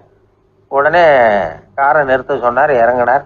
அந்த சின்ன பையனை கட்டி பிடிச்சிக்கிட்டு என்னை மன்னிச்சுக்கப்பா, நான் கவனிக்காமல் வந்துட்டேன் அப்படின்னு சொல்லி அழ ஆரம்பிச்சுட்டாராம். இன்னொரு தடவை இதே மாதிரி ஒரு தியேட்டர்லேருந்து வெளியில் வந்திருக்கிறார். ஒரு ஆள் அவர்கிட்ட வந்து நின்றுருக்கார். அவர் கொடுக்கறதுக்கு இவர்கிட்ட பணம் இல்லை. பணம் இல்லையாப்பா அப்படின்னாராம். உங்ககிட்டயே இல்லையா அப்படின்னாராம் அவர். கலைவாணருக்கு மனசு ரொம்ப சங்கடமாக போச்சு. உடனே புறப்பட்டு வீட்டுக்கு போனார். அங்கே இங்கே தேடி பார்த்து அங்கே இருந்த கொஞ்சம் நெஞ்ச சில்லறையை எடுத்தார். காரு டிரைவரை கூப்பிட்டார். தியேட்டர் வாசலில் நின்றுக்கிட்டு இருந்த ஆசாமியோட அங்க அடையாளங்களை சொன்னார். காரை எடுத்துகிட்டு போய் அந்த ஆளை கண்டுபிடிச்சி இந்த காசை கொடுத்துட்டு வா அப்படின்னு அனுப்பி வச்சாராம். பிச்சை போடுறதுக்காக காரை அனுப்புனதாக வேற யாரை பற்றியாவது நீங்கள் கேள்விப்பட்டிருக்கிறீங்களா? அவர் ஒரு வித்தியாசமான மனிதர், வித்தியாசமான கலைஞர். கலைவாணரோட சகோதரர் கல்யாணம் நடந்தது. அதில் தியாகராஜ பாகவதர் கச்சேரி முடிஞ்ச உடனே அதில் சம்பந்தப்பட்ட கலைஞர்களுக்கெல்லாம் கலைவாணர் பரிசுகள் கொடுக்குறார். அந்த கச்சேரியில் கடம் வாசித்தவருக்கு மட்டும் மற்ற எல்லாருக்கும் கொடுத்ததை விட பெருசாக ஒரு வெள்ளி கோப்பையை பரிசாக கொடுத்தாராம். மற்றவங்களுக்கெல்லாம் சின்னதாக கொடுத்துட்டு கட வித்துவானுக்கு மட்டும் பெருசாக பரிசு கொடுக்குறீங்களே ஏன்னு கேட்டிருக்கிறாங்க. அதுக்கு கலைவாணர் விளக்கம் கொடுத்தாராம். இப்பெல்லாம் ரயிலில் கூட்டம் அதிகங்கிறது உங்களுக்கு எல்லாருக்கும் தெரியும். இந்த வித்வான் இவ்வளவு பெரிய மண்பானையை ரயிலில் ரொம்ப பத்திரமா உடையாம ரொம்ப தூரத்திலேருந்து கொண்டு வந்திருக்கிறாரே, அது என்ன சாமானியமான காரியமா? அவரோட அந்த சாமர்த்தியத்தை பாராட்டுறதுக்காக தான் அவருக்கு இவ்வளவு பெரிய பரிசு அப்படின்னாராம். அறிவில் சிறந்தவர்கள் ஆண்களா பெண்களா? என்னுடைய நண்பர் ஒருத்தரை பார்த்து நான் கேட்ட கேள்வி இது. அவர் மெதுவாக தன்னுடைய தலையை சொரிஞ்சுக்கிட்டே சொன்ன பதில், அதில் என்ன சார் சந்தேகம், அவங்க தான் அப்படின்னார். அனுபவ அடிப்படையில் அவர் இப்படி சொல்கிறார். அறிவியல் அடிப்படையில் பார்க்குறவங்களும் இப்படி தான் சொல்கிறாங்க. இயற்கையின் நோக்கம் இனப்பெருக்கம். இதில் பெண்களின் பங்கு அதிகம். அதனால் இயற்கையே பெண்களுக்கு பல சலுகைகளை கொடுத்துருக்குது, சக்தியை கொடுத்துருக்குது. இப்போ வெளிநாடுகளில் இதை பற்றியெல்லாம் நிறைய ஆராய்ச்சி பண்ணி பார்த்துருக்குறாங்க. புள்ளி விவரங்கள்லாம் வெளியிட்டிருக்கிறாங்க. ஆண் குழந்தைகளை விட பெண் குழந்தைகள் முன்னாடியே பேச ஆரம்பிச்சுடுறாங்களாம். அது மட்டும் இல்லை, அதிக எண்ணிக்கையில் வார்த்தைகளை கற்றுக்கிறாங்களாம். அப்புறம் பலவிதமான வாக்கிய அமைப்புகளை அமைச்சு பேசுறதுலேயும் பெண் குழந்தைகள் முன்னாடியே ஆரம்பிச்சுடுறாங்களாம். இதெல்லாம் சீக்கிரமாக செய்கிறது பெண் குழந்தைகள் தான். சம வயது உள்ள ஆண் குழந்தைகள், பெண் குழந்தைகள், இவங்களை வச்சு சோதனைகள் பண்ணி பார்த்துருக்குறாங்க. அதாவது ஒரே வயசுள்ள ஆண் குழந்தை, பெண் குழந்தை இதெல்லாம் வச்சு அவங்கக்கிட்ட ஒரே கேள்வியை பல விதமாக கேட்கறது, ஒரே செய்தியை வேறு வேறு கோணங்கள்லேருந்து விளக்கிறது, தவறு இல்லாமல் பேசுறது, வேகமாக படிக்கிறது, எழுதுறது, புரிஞ்சுக்கிறது, இப்படி இதை பற்றிலாம் எத்தனையோ சோதனைகள்லாம் செஞ்சு பார்த்துருக்குறாங்க. அப்படி பார்த்ததில் என்ன தெரிஞ்சதுன்னா, அதில் எல்லாம் ஆண் குழந்தைகளை விட பெண் குழந்தைகள் 1.5 மடங்கு அதிக திறமை உள்ளவங்களாக இருக்கிறாங்களாம். இன்னொரு மொழியை கற்றுக்கிறது, பேசுறது, எழுதுறது, இது கூட பெண்களுக்கு சுலபமாக வருதான். 2 மொழிகளை மாற்றி மாற்றி பேசுறது, மொழிபெயர்க்கிறது, இப்படிலாம் கூட சோதனை பண்ணி பார்த்துருக்குறாங்க. இதுலேயும் பெண்களுக்கு தான் அதிக திறன். சரி, இதை விடுங்க. புள்ளி வச்சு கோலம் போடுறது, அதில் இருந்து இந்த கை கடிகாரங்களில், கம்ப்யூட்டர்களில் நுண்ணிய பாகங்களை பொருத்துறது, இது வரைக்கும் பெண்கள் தான் திறமையாக செயல்படுறாங்க அப்படிங்கிறது அந்த சோதனை முடிவு. இந்த நுட்பம், துல்லியம், விரைவு, சிறு கை இயக்கங்களோடு செய்ய வேண்டிய மென்மையான பணிகள், இதுக்கெல்லாம் தேவை கவன குவியம், பொறுமை. இதெல்லாம் பெண்கள்கிட்ட தான் இருக்குதான். அமெரிக்காவில் இன்னொரு சோதனை கூட செஞ்சு பார்த்துருக்குறாங்க. பெண்களின் மூக்கு மோப்ப உணர்வு, இதெல்லாம் எப்படின்னு பார்த்துருக்குறாங்க. பெண்கள் வந்து அதிக எண்ணிக்கையில் வாசனைகளை வந்து பிரித்து கண்டுபிடிச்சி விடுறாங்களாம். ஆண்களால் அந்த அளவுக்கு முடியலையாம். சரி, காது எப்படின்னா செவிப்புலன் உணர்வும் பெண்களுக்கு தான் அதிகமாக. ஒரு கும்பல், அதில் பலவிதமான சத்தம், அதுக்கு இடையில இந்த குரலோட துணி, ஏற்ற இறக்கம், இதை வச்சே பேசுகிற ஆளை கண்டுபிடிச்சிடுறாங்களாம். ஒரு கூட்டத்தில் தன்னுடைய வீட்டுக்காரர் எங்கே இருக்கார், பிள்ளைகள் எங்கே இருக்காங்க அப்படிங்கிறதெல்லாம் பெண்கள் சீக்கிரமாக கண்டுபிடிச்சி விடுறாங்களாம். இன்னொரு விஷயம், ஒரு பொருளை பார்த்த உடனே அது என்னென்னு அடையாளம் கண்டுக்கிறது, அதை மனசில் பதிய வச்சுக்கிறது, அப்புறமா இன்னொரு சந்தர்ப்பத்தில் அது எங்கே இருந்தது அப்படின்னு சரியாக ஞாபகப்படுத்திக்கிறது, இது மாதிரி சோதனைகள்லாம் கூட பெண்கள் தான் முன்னணியில் இருக்கிறாங்க. ஒரு சராசரி சூழ்நிலையில் ஆண்களை விட அதிகமான எண்ணிக்கையில் புன்னகை புரியறது, சிரிக்கிறது பெண்கள் தானா. அதிகமாக தோழமை உணர்வோடு பேசுறது அவங்க தானா. 2 பெண்கள் பேசிகிட்டு இருக்கிறதையும் பாருங்கள், அதே மாதிரி 2 ஆண்கள் பேசிகிட்டு இருக்கிறதையும் பாருங்கள். ஆண்கள் வந்து ஒரு அடி தள்ளியே நின்று பேசிகிட்டு இருப்பாங்க. மருத்துவர்களை எடுத்துக்கொள்ளுங்கள், அதாவது சிரிச்ச முகத்தோட நோயாளிகள்கிட்ட பரிவோடு பேசுறதுல பெண் டாக்டர்கள் தான் அதிகம். இதுவரை சொல்லப்பட்டது எல்லாமே அறிவியல் பூர்வமான செய்திகள். அதனால வந்து இளம் பெண்கள் வாழ்க்கையில சோர்வடைய தேவையில்லை. இயற்கையே நமக்கு சாதகமா இருக்கு, எல்லாம் முடியும் நம்மால அப்படிங்கிறத அவங்க புரிஞ்சுக்கணும். ஒரு பையன் தன்னுடைய அப்பா அம்மா திருமண ஆல்பத்தை புரட்டிக்கிட்டே இருந்தான். அப்புறம் அம்மாகிட்ட கேட்டான், அம்மா இது யாரு சின்ன வயசுல எடுத்ததா, இது என்னன்னு தெரியலையே, இந்த படத்துல அழகா மீசை வச்சுக்கிட்டு சிரிச்சுக்கிட்டு நிக்கிறது யார் அப்படின்னு கேட்டான். அதுதான்டா அவங்க அப்பான்னாங்க அந்த அம்மா. அப்படின்னா இப்போ நம்ம வீட்டில் நரைச்ச தலையோட அழுது வடிஞ்சிட்டு இருக்காரு ஒருத்தர், அவர் யாருன்னு கேட்டானா. இது வந்து பையனுடைய புத்திசாலித்தனம். பெண் பிள்ளைகள் அப்படி கேட்கறதில்ல. அதனால வந்து இந்த கதையெல்லாம் எதுக்காக அப்படின்னா, இளம் பெண்கள் வாழ்க்கையில் சோர்வு அடைஞ்சு போயிடக்கூடாது. அதனால பெண்கள் வந்து எல்லாம் முடியும் நம்மாலும் அப்படிங்கிறத நினைச்சு செயல்பட்டாங்கன்னா வாழ்க்கையில வெற்றி நிச்சயம். ஒருத்தங்க கூட நாம சண்டை போடுறோம், அதுல நாமளே ஜெயிச்சு விடுறதா வச்சுக்குவோம். நம்ம மனசுக்கு சந்தோஷமா தான் இருக்கும், இருந்தாலும் உள் மனசுல ஒரு பயமும் உண்டாகலாம். தோத்து போனவன் சும்மா இருப்பானா? அவன் மறுபடியும் எப்ப சந்தர்ப்பம் வரும்னு எதிர்பார்த்துக்கிட்டு தானே இருப்பான். அதனால வெற்றியின் ஒரு பக்கம் சந்தோஷமா இருந்தாலும் இன்னொரு பக்கம் பயமா தான் இருக்கும். ஒரு மன்னன் இருந்தான், நிறைய பேரோட அவன் சண்டை போட்டான், ஜெயிச்சான், பல நாடுகளை வென்றான். அதனாலேயே அவன் மனசுக்குள்ள ஒரு பயம் உண்டாயிட்டுது. பகை மன்னர்கள் எல்லாம் படையெடுத்துக்கிட்டு வந்துட்டா என்ன பண்றது அப்படிங்கிற பயம். எல்லாரும் வந்து இப்ப இருக்கிற இந்த மாளிகையை வந்து கைப்பற்றிக்கிட்டா என்ன பண்றது அப்படின்னு யோசனை பண்ணா நடுங்க ஆரம்பிச்சிட்டான். ஏன் ஒரு மாதிரியா இருக்கிறீங்க அப்படின்னு கேட்டார் அமைச்சர். இவன் விவரத்தை சொன்னான். 2 பேருமா சேர்ந்து ஒரு திட்டம் போட்டாங்க. அதன் பிரகாரம் ஒரு பெரிய மாளிகை ஒண்ணு புதுசா கட்டினாங்க. அதுக்கு வந்து ஜன்னல்லாம் எதுவும் கிடையாது. உள்ள போறதுக்கு வெளியில வர்றதுக்கு ஒரே ஒரு கதவு மட்டும்தான் உண்டு. அதை தவிர அந்த மாளிகைக்கு வேற எந்த வழியும் கிடையாது. ஒரு சின்ன துவாரம் தெரிஞ்சா கூட அதையும் சுத்தமா அடைச்சுட்டாங்க. ஒரே ஒரு கதவு வச்சானே, அந்த வழியை பாதுகாக்கிறதுக்கும் ஏராளமான வீரர்களை வந்து காவலுக்கு நிறுத்தி வச்சிருக்கிறாங்க. இவ்வளவும் பண்ணி முடிச்சதுக்கு அப்புறம் தான் அந்த மன்னனுக்கு வந்து மனசு திருப்தியா இருந்துதான். ஒரு நாள் அந்த ராஜாவும் அமைச்சரும் அந்த ஒரு கதவு வழியா வெளியில வந்திருக்கிறாங்க மெதுவா. என்ன அமைச்சரே, எப்படி நம்ம ஏற்பாடு அப்படின்னு அட்டகாசமா சிரிச்சுக்கிட்டே கேட்டானா ராஜா. அபாரம்னார் அமைச்சர். அவர் வேற என்ன சொல்லுவார். இவங்க 2 பேரும் இப்படி பேசிக்கிட்டது அங்க வீதி ஓரமா உட்கார்ந்து இருந்த ஒரு பெரியவர் கேட்டுவிட்டு அவரு சிரிச்சாராம். அவரு சிரிக்கிறத பார்த்தும் மன்னனுக்கு கோவம் வந்துட்டுது. அதை பார்த்ததும் ஏன்பா சிரிக்கிறேன்னு கேட்டிருக்கார். அதுக்கு அந்த பெரியவர் சொன்னாராம், ரொம்பவும் புத்திசாலித்தனமா தான் இந்த மாளிகையை கட்டி இருக்கிறீங்க, ரொம்ப பாதுகாப்பா தான் இருக்குது, இருந்தாலும் ஒரு குறை தெரியுதுன்னார். என்னன்னு கேட்டார் அவரு. வேற வழியே வைக்காம மாளிகை கட்டின நீங்க என்னத்துக்காக ஒரே ஒரு வழி மட்டும் வச்சிருக்கிறீங்க, அந்த வழியா எதிரிகள் நுழைஞ்சுட்டா என்ன பண்ணுவீங்க அப்படின்னார். என்ன பண்றதுன்னார் அவரு. அதையும் ஒரு கருங்கல் சுவர் எழுப்பி சுத்தமா அடைச்சு விடுங்க, அதுதான் நல்லது. அதுக்கப்புறம் எதிரிகள் பயம் கொஞ்சம் கூட இல்லாம நீங்க உள்ள உட்காந்துக்கலாம், அதுதான் ரொம்ப பத்திரம் அப்படின்னார். மன்னன் யோசனை பண்ணி பார்த்தான். பளிச்சுன்னு ஒரு யோசனை தோணுச்சு. அது சரி, நீங்க சொல்றது மாதிரி அந்த ஒரு வழியையும் அடைச்சுட்டா இந்த மாளிகைங்கிறது ஒரு கல்லறை மாதிரி ஆயிடுமே அப்படின்னாராம். இப்ப மட்டும் இது எப்படி இருக்குதுன்னு நினைக்கிறீங்க, கல்லறை மாதிரி தானே இருக்குது அப்படின்னார் பெரியவர். எதிரி வந்து உங்களை சாகடிக்கலைன்னாலும் நீங்களா ஒரு நாள் சாகத்தானே போறீங்க அப்படின்னார். அதுக்கப்புறம் கொஞ்சம் விளக்கமும் கொடுத்தார்.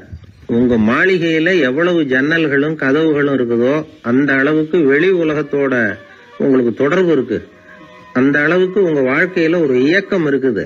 கதவுகளை மூட மூட வாழ்க்கையும் வந்து அடப்பட்டு போடும். நான் கூட ஒரு காலத்துல மாளிகையில தான் இருந்தேன். அதோட சுவர்கள் இருந்ததுல அதை எவ்வளவுதான் தள்ளி தள்ளி போட்டாலும் என்னுடைய வாழ்க்கைக்கு அதெல்லாம் ஒரு எல்லை கோடுகள் மாதிரி தெரிஞ்சுது. அதை உணர்ந்தேன்.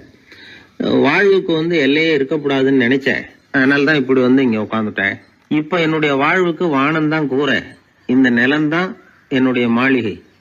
இப்பதான் வாழ்க்கையை முழுமையா என்னால உணர முடியுது, அனுபவிக்க முடியுது அப்படின்னாரு அந்த பெரியவர். அந்த அரசர் ஒரு பெரிய தத்துவத்தை புரிஞ்சுக்கிட்டாராம். தன்னோட மாளிகைக்கு நிறைய ஜன்னல்களையும் கதவுகளையும் வைக்க சொல்லி உத்தரவு போட்டாராம். இப்படி ஒரு கதை உண்டு. ஒரு சுடுகாட்டுல ஒரு கல்லறைக்கு மேல கால் போட்டுக்கிட்டு உட்காந்துக்கிட்டு இருந்தான் ஒருத்தன். அந்த வழியா போன ஒருத்தர் அவனை பார்த்து கேட்டாராம், ஏப்பா இப்படி பேய் பிசாசு நடமாடுற இந்த மயானத்துக்கு கல்லறைக்கு மேல உட்கார்ந்துருக்கிறியே அப்படின்னு கேட்டாராம். எவ்வளவு காலம் தாங்க உள்ளேயே இருக்கிறது, ஒரே புழுக்கமா இருந்தது, அதுதான் காத்து வாங்கலாம்னு வெளியில உட்கார்ந்துருக்கிறேன் அப்படின்னு நானா. அந்த எப்பவும் சுத்தமா இருக்கணும், அதுதான் நல்லதுன்னு ஒருத்தர். நான் அப்படித்தான் சார் இருக்கிறேன், தினம் 2 வேளை சோப்பு போட்டு குளிக்கிறேன் இன்னொருத்தர். உடம்பு மட்டும் சுத்தமா இருந்தா போதாது சார், மனசும் சுத்தமா இருக்கணும்னாரு அவரு. மனசை சுத்தப்படுத்துறதுக்கு என்ன சோப்பு சார் போடலான்னு கேட்டாரு இவர். ஆன்மீகம்ங்கிற சோப்பு தான் அதுக்கு பொருத்தம்னாரு அவர். ஆன்மாவை மேம்படுத்துகிற ஒரு முயற்சி தான் ஆன்மீகம்ங்கிறது. அந்த முயற்சியை எப்படி பண்றது? மனசுக்குள்ள குந்தி இருக்கிற வேண்டாத விருந்தாளிகளை எல்லாம் வெளியேற்றணும். வேண்டாத விருந்தாளிகள்ல முக்கியமான ஒருத்தர் யாருன்னா அவர் பேர் பொறாமை. இவரு நம்ம மனசுக்குள்ள இருக்கிற வரைக்கும் நாம நிம்மதியா இருக்க முடியாது. ஒரு குருநாதர் இருந்தார், அவர்கிட்ட 2 சீடர்கள் இருந்தாங்க. 2 பேரும் ஆரம்பத்துல ஒருத்தருக்கு ஒருத்தர் நல்லபடியா தான் பழகிக்கிட்டு இருந்தாங்க. ஆனாலும் என்னமோ தெரியல, கொஞ்ச நாள்ல இந்த 2 பேர்ல ஒருத்தன் மனசுக்குள்ள பொறாமைங்கிற விருந்தாளி உட்கார ஆரம்பிச்சுட்டார். அந்த சீடனும் அதுக்கு இடம் கொடுத்துட்டான். குரு கிட்ட தான் நல்ல பேர் வாங்கணும் அப்படின்னும் தன்னுடைய நண்பன் கெட்ட பேர் வாங்கணும் அப்படின்னு அவனுக்கு ஒரு ஆசை வந்துட்டுது. என்ன பண்ணலாம்னு யோசனை பண்ணான். ஒரு நாள் விடியற் காலையில எழுந்திருச்சான். நேரா குரு கிட்ட போய் அவர் முன்னாடி நின்னான். குருவே, என்ன பாருங்க, நான் எவ்வளவு சீக்கிரமா எழுந்திருச்சு குளிச்சு முடிச்சுட்டு உங்களை வணங்குறதுக்காக நிக்கிறேன். ஆனா அவன் இருக்கானே இன்னமும் கண்ணு முழிக்கவே இல்ல, தூங்கிக்கிட்டே இருக்கிறான், தூங்கு மிஞ்சி அப்படின்னா. குருநாதர் நிமிந்து பார்த்தார். அப்படியா? அப்படின்னா நீயும் கூட அவன மாதிரியே தூங்கி இருந்தா நல்லா இருந்திருக்குமேன்னார் ரொம்ப பொறுமையா. என்னது, நாம எவ்வளவு தீவிரமா ஒரு விஷயத்த சொல்றோம், அதுக்கு நம்ம குருநாதர் ரொம்ப பொறுமையா இப்படி சொல்றாரு அப்படின்னு நினைச்சான். ஆச்சரியமா அவரை பார்த்தான். குருநாதர் சொன்னார், ஆமாப்பா, நீயும் தூங்கிக்கிட்டு இருந்திருந்தா அடுத்தவனை பத்தி குறை சொல்றதுக்கு இங்க வந்திருக்க வேண்டிய அவசியம் இருந்திருக்காது, அதனால அப்படி சொன்னேன் அப்படின்னாராம். சீடன் யோசிக்க ஆரம்பிச்சான். அர்த்தம் புரிஞ்சது. உடனே பொறாமைய மனசுல இருந்து தூக்கி எறிஞ்சுட்டானாம். மனசு சுத்தமாயிட்டுது. மனசுக்குள்ள இருந்து விரட்ட வேண்டிய இன்னொரு விருந்தாளி, அவர் பேர் கோபம். சினம் தன்னையே கொண்டுடும் அப்படிங்கிறார் வள்ளுவர். கோபத்துக்கு மனசுல இடம் கொடுக்காத சில பெரியவர்களும் உண்டு. ஒருத்தர் இருந்தார். அவர் ஒரு சமயம் கோதாவரி நதியில போய் குளிச்சுட்டு திரும்பி வந்துட்டு இருக்கிறார். ஒரு பெரியவர் வர்ற வழியில ஒரு மரத்து மேல உட்கார்ந்திருந்த ஒருத்தன் அவர் மேல துப்பி போடுறான். இவர் உடனே திரும்பி போய் மறுபடியும் குளிச்சுட்டு வர்றாரு. அப்பவும் துப்புறான். அவர் கோவப்படல, பேசாம மறுபடியும் திரும்பி போய் குளிச்சுட்டு வர்றாரு. இப்படி பல தடவை நடந்துகிட்டே இருக்குது. ஒரு கட்டத்துல இந்த ஆளு தோத்து போய் அவர் காலிலேயே விழுறான். ஆச்சரியப்பட்டு கேக்குறான், அது எப்படிங்க நீங்க கோவப்படாம இருக்கிறீங்களே, அது எப்படி அப்படின்னா. அதுக்கு அந்த பெரியவர் சொன்னாராம், நான் கோவப்பட்டிருந்தா என் மனசு அசுத்தமா இருக்கும். உடம்பு அசுத்தமான குளிச்சு சுத்தப்படுத்திக்கலாம், மனசை அப்படி சுத்தப்படுத்த முடியாது, அது கொஞ்சம் கஷ்டம் அப்படின்னாராம். ஆக கூடி மனசு அசுத்தமாகாம பாத்துக்க வேண்டியது நம்ம கடமை. மனசை அசுத்தப்படுத்துற இன்னொரு விஷயம் சுயநலம். ஒரு சுயநலவாதி ஆத்துல விழுந்துட்டார், சுழல்ல சிக்கிக்கிட்டார். இன்னொரு சுயநலவாதி கரையில இருந்து இத பார்த்தார். ஒரு கயத்தை தூக்கி போட்டு அதை புடிச்சுக்க சொல்லி கரையில இழுத்து காப்பாத்தினார். அவரு கரையில ஏறின உடனே இவரை பார்த்து, என்ன காப்பாத்தினதுக்காக உங்களுக்கு 50 காசு கொடுக்கலாம்னு பாக்குறேன், ஆனா என்கிட்ட 1 ரூபாயா இருக்கு, சில்லறையா இல்ல அப்படின்னாராம். உடனே காப்பாத்தினவர் இவரை பார்த்து, அப்படின்னா நீங்க இன்னொரு தடவை தண்ணியில விழுந்துருங்க, நான் காப்பாத்துறேன், 1 ரூபாயா கொடுத்துடலாம் அப்படின்னாராம். இப்படிப்பட்டவங்க எல்லாம் எத்தனை தடவை தண்ணியில விழுந்தாலும் மனசு சுத்தமாக போறதில்லை. இந்த உலகத்துல 7 வகையான மனிதர்கள் இருக்கிறாங்களாம். டாக்டர் எட்வர்டு பாஷ் அப்படிங்கிறவர் சொல்றார், மனிதர்களோட மனோநிலை அடிப்படையில அவங்கள 7 வகையா பிரிக்கலாம்ங்கிறார் அவர். அது எப்படி தெரியுமா? முதல் வகை பயந்த குணம் உள்ளவர்கள். சார் ரொம்ப பயந்த சுபாவம், வீட்டுல கூட வாயை திறக்க மாட்டார், சாப்பிட போறப்ப மட்டும்தான் கொஞ்சம் வாயை திறப்பார் அப்படிங்கிறோம்ல, அவங்க எல்லாம் இந்த ரகம். 2வது வகை எப்படின்னா சஞ்சலப்படுகிறவர்கள். எதுக்கு எடுத்தாலும் கலக்கம் குழப்பம், இப்படியே காலம் தள்ளுறவங்க பல பேரை பார்த்திருப்பீங்க, அவங்க எல்லாம் இந்த ரகம். 3வது வகை எப்படின்னா யதார்த்த உலகை மறந்து கற்பனை உலகத்திலேயே மிதக்கிறவங்க. இளைஞர்கள், கவிஞர்கள், இப்படி பல பேர் இருக்கிறாங்க. எப்ப பார்த்தாலும் கற்பனை உலகத்திலேயே மேந்துகிட்டு இருப்பாங்க. கிட்டத்துல போய் என்னங்க ஒரு மாதிரியா இருக்கிறீங்களே அப்படின்னு கேட்டு பாருங்க, ஒரு அற்ப புழுவை பாக்குறது மாதிரி உங்களை பார்ப்பாங்க. அதுவும் இந்த வானத்து நிலா என்னை வாவென்று அழைக்கிறது, எனக்கு விரைவில் ஒரு நாள் சிறகுகள் முளைக்கும், சிறகடித்து பறந்து செல்லுவேன், என் செல்ல நிலாவை கொஞ்சி விட்டு திரும்பி வருவேன், அப்படி இப்படின்னு பேச ஆரம்பிச்சிருவாங்க. கொஞ்சிறது அப்புறம் இருக்கட்டும்ப்பா, இப்ப கஞ்சிக்கு வழிய பாருடா அப்படின்னா அதை காதல வாங்க மாட்டான். 4வது வகை மனிதர்கள் எப்படின்னா தனிமை உணர்வு மிக்கவர்கள். இவங்கெல்லாம் மற்றவங்களோட சகஜமா நெருங்கி பழகிறது இல்ல, தான் உண்டு தன்னுடைய வேலை உண்டுன்னு போறவங்க. அடுத்த வீட்டுல இருக்கிறது யாருன்னு கேட்டா கூட அடுத்த வீடுன்னு ஒண்ணு இருக்கா அப்படின்னு கேட்பாங்க. அவங்க கிட்ட மேற்கொண்டு என்னத்தை பேசுறது. 5வது வகை மனிதர்கள் எப்படின்னா மற்றவர்கள் செல்வாக்குக்கு உட்பட மறுப்பவர்கள். அடுத்தவங்க செல்வாக்குக்கு இவங்க ஆட்படுறது இல்ல. நான் யார் தெரியுமா அப்படின்னு கேட்டா அதை தெரிஞ்சுக்கிட்டு எனக்கு என்ன ஆக போகுது அப்படிம்பாங்க. 6வது வகை எப்படின்னா எப்பவும் எதுலயும் பற்று இல்லாம இருக்கிறவங்க. இது ஒரு துறவு மனப்பான்மை. இயல்பாவே சில பேர் இப்படி இருக்கிறது உண்டு, அவங்களுக்கு எதுலயுமே ஒரு ஈடுபாடு இருக்காது. 7வது வகை மனிதர்கள் மற்றவங்க கவலையை தன்னுடையதான் ஆக்கிக்கிட்டு கவலைப்படுறவங்க. இவங்க மகாத்மாக்கள். தான் வேற அடுத்தவங்க வேறன்னு நினைக்கிறது இல்லை. இவங்க அப்படிப்பட்ட எண்ணம் இவங்களுக்கு வர்றதில்லை. அதனால அடுத்தவங்களுக்கு ஒரு கஷ்டம் வந்தா அதை தன்னுடைய கஷ்டமாவே எடுத்துக்கிட்டு கவலைப்படுறவங்க இவங்க. ஆக கூடி இப்படி 7 வகையான மனிதர்களை அடையாளம் காட்டுறார் அந்த நிபுணர். நாம இதுல எந்த அகத்துல வர்றோங்கிறத நாம தான் அடையாளம் கண்டுபிடிச்சுக்கணும். எனக்கு தெரிஞ்ச ஒரு மனிதர் உண்டு. அவர் ஒரு வித்தியாசமான டைப்பு. எதையும் பிராக்டிக்கலா யோசிக்கிறவர். எப்பவும் அடுத்தவங்களுக்கு ஒன்றும் பண்ண மாட்டாரு. ஆனா நினைக்கிறது என்னன்னா அடுத்தவங்களும் நல்லா இருக்கணும், நாமளும் சந்தோஷமா இருக்கணும் அப்படின்னு ஆசைப்படுறவர். அவருக்கு ஒரு சமயம் திடீர்னு உடம்பு சுகம் இல்லாம போட்டுது. டாக்டர் கிட்டத்துல போனார், பணம் கொடுத்தார், வைத்தியம் பார்த்தார். அவரு எழுதி கொடுத்த மருந்து சீட்டை வாங்கிட்டார். மருந்து கடைக்கு போனாரு, பணம் கொடுத்தாரு, மருந்து வாங்கினார். அதை எடுத்துட்டு வீட்டுக்கு வந்தார். அதுக்கப்புறம் அந்த மருந்து சாப்பிடணும்ல, சாப்பிடல, அப்படியே சும்மா வச்சுட்டார். அவரை பார்த்து கேட்டோம், ஏன் சார் இப்படி பண்றீங்க, வீண் செலவு தானே இது, நீங்க எதுக்காக டாக்டர் கிட்ட போய் பணம் செலவு பண்ணீங்க அப்படின்னு கேட்டாங்க. அதுக்கு சொல்றாரு, டாக்டர் வாழணும் இல்லையா அதுக்காக. சரி, அதுக்கப்புறம் என்னத்துக்கு மருந்து வாங்கினீங்க அப்படின்னு கேட்டா, மருந்து கடைக்காரர் வாழணும் இல்லையா அதுக்காக அப்படின்னாரு. சரி, அப்புறம் ஏன் வாங்கின மருந்து சாப்பிடாம வச்சிருக்கிறீங்க அப்படின்னா, நான் வாழணும் இல்லையா அதுக்காக அப்படின்னாராம் அந்த ஆள்.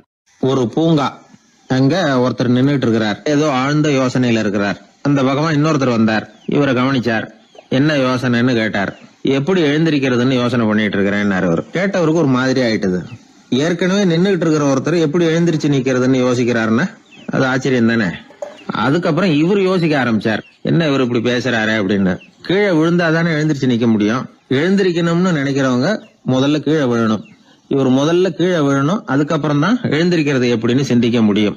இந்த உலகத்துல எல்லாருமே கீழே விழுந்து எழுந்தவர்கள் தான். இப்ப இந்த குழந்தை பருவத்துல கீழே விழாம நடைபயில கற்றுக்கிட்டவங்க யாராவது உண்டா?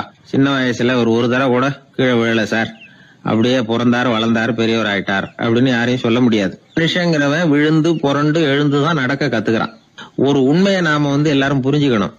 இந்த உலகத்துல தவறு செய்யாத மனிதர்களே யாரும் கிடையாது.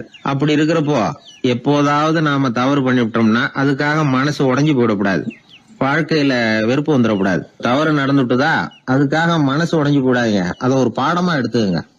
அதே தவறு மறுபடியும் நடக்காம வேணும்னா பாத்துக்கலாம், அது போதும். தடைக்கல்ல படிக்கெல்லாம் மாத்திக்கணும், இதுதான் இதுல முக்கியம். ஒரு அலுவலகம், அங்க ஒரு அதிகாரி, அவர் உயர்ந்த பதவியில இருந்தார், சிறந்த நிர்வாகின்னு பேர் வாங்கினவர். அவர் தனக்கு கீழே வேலை செய்யறவங்க கிட்ட எல்லாம் சொல்லுவாராம், இந்த நிறுவனத்துல நீங்க எத்தனை தடவை வேணும்னாலும் தவறுகள் செய்யலாம், ஒரே விஷயம் என்னன்னா ஒரே தவறை மறுபடியும் செய்யக்கூடாது, அது முக்கியம் அப்படின்பாராம். இத மேம்போக்கா பார்த்தா அவர் ஏதோ தன்னுடைய ஊழியர்களை தவறு செய்ய தூண்டுறது மாதிரி தெரியும். ஆனா உண்மை அப்படி இல்ல. இன்னைக்கு என்ன நடக்குது தெரியுமா? அநேகமா எல்லா மனிதர்களுமே ஒரே தவறை தான் மறுபடியும் செய்யறாங்க. விளையாட்டு வீரர்கள் ஒரே மாதிரியான தவறுகளை திரும்ப திரும்ப செய்யறது உண்டு. கணக்கு எழுதுறவங்கள பாருங்க, ஒரே தப்ப மறுபடியும் செய்வாங்க. அலுவலகம் வருகிறவர்களை கவனிங்க, ஒரு நாள் தாமதமா வந்தா பரவாயில்ல, தினமும் தாமதமா வருவாங்க. இது மாதிரி செய்த தவறையே திரும்ப செய்யறதுக்கு என்ன காரணம்? ஞாபக மறதி, கவனக்குறைவு, தன்னுடைய திறமை பேர்ல அளவுக்கு மீறிய நம்பிக்கை, இப்படி இதுல ஏதாவது ஒரு காரணமா இருக்கலாம் அப்படிங்கிறாங்க இது பற்றி ஆய்வு செய்கிற வல்லுநர்கள். ஒரு தடவை செஞ்ச தவிர மறுபடியும் செய்யறது இல்லைன்னு முடிவு செஞ்சுக்கிட்டு அதை செயல்படுத்த கத்துக்கணும், அது போதும், வாழ்க்கை வெற்றிகரமா அமையும் அப்படிங்கிறாங்க அந்த அனுபவசாலிகள். அதனால வெற்றிகரமா வாழ்க்கையில நடைபோட விரும்பும் இளைஞர்கள் தவிர்க்க வேண்டியது என்னன்னா, முதல்ல சோம்பலை தவிருங்கள், சுறுசுறுப்பாக இயங்குங்கள் அப்படிங்கறது அவங்க அறிவுரை. 2வது ஞாபக மறதி, எந்த செயல்லையும் ஈடுபாடு வேணும், அக்கறை வேணும். 3வது கவனக்குறைவு, எதையும் அலட்சியப்படுத்தக்கூடாது.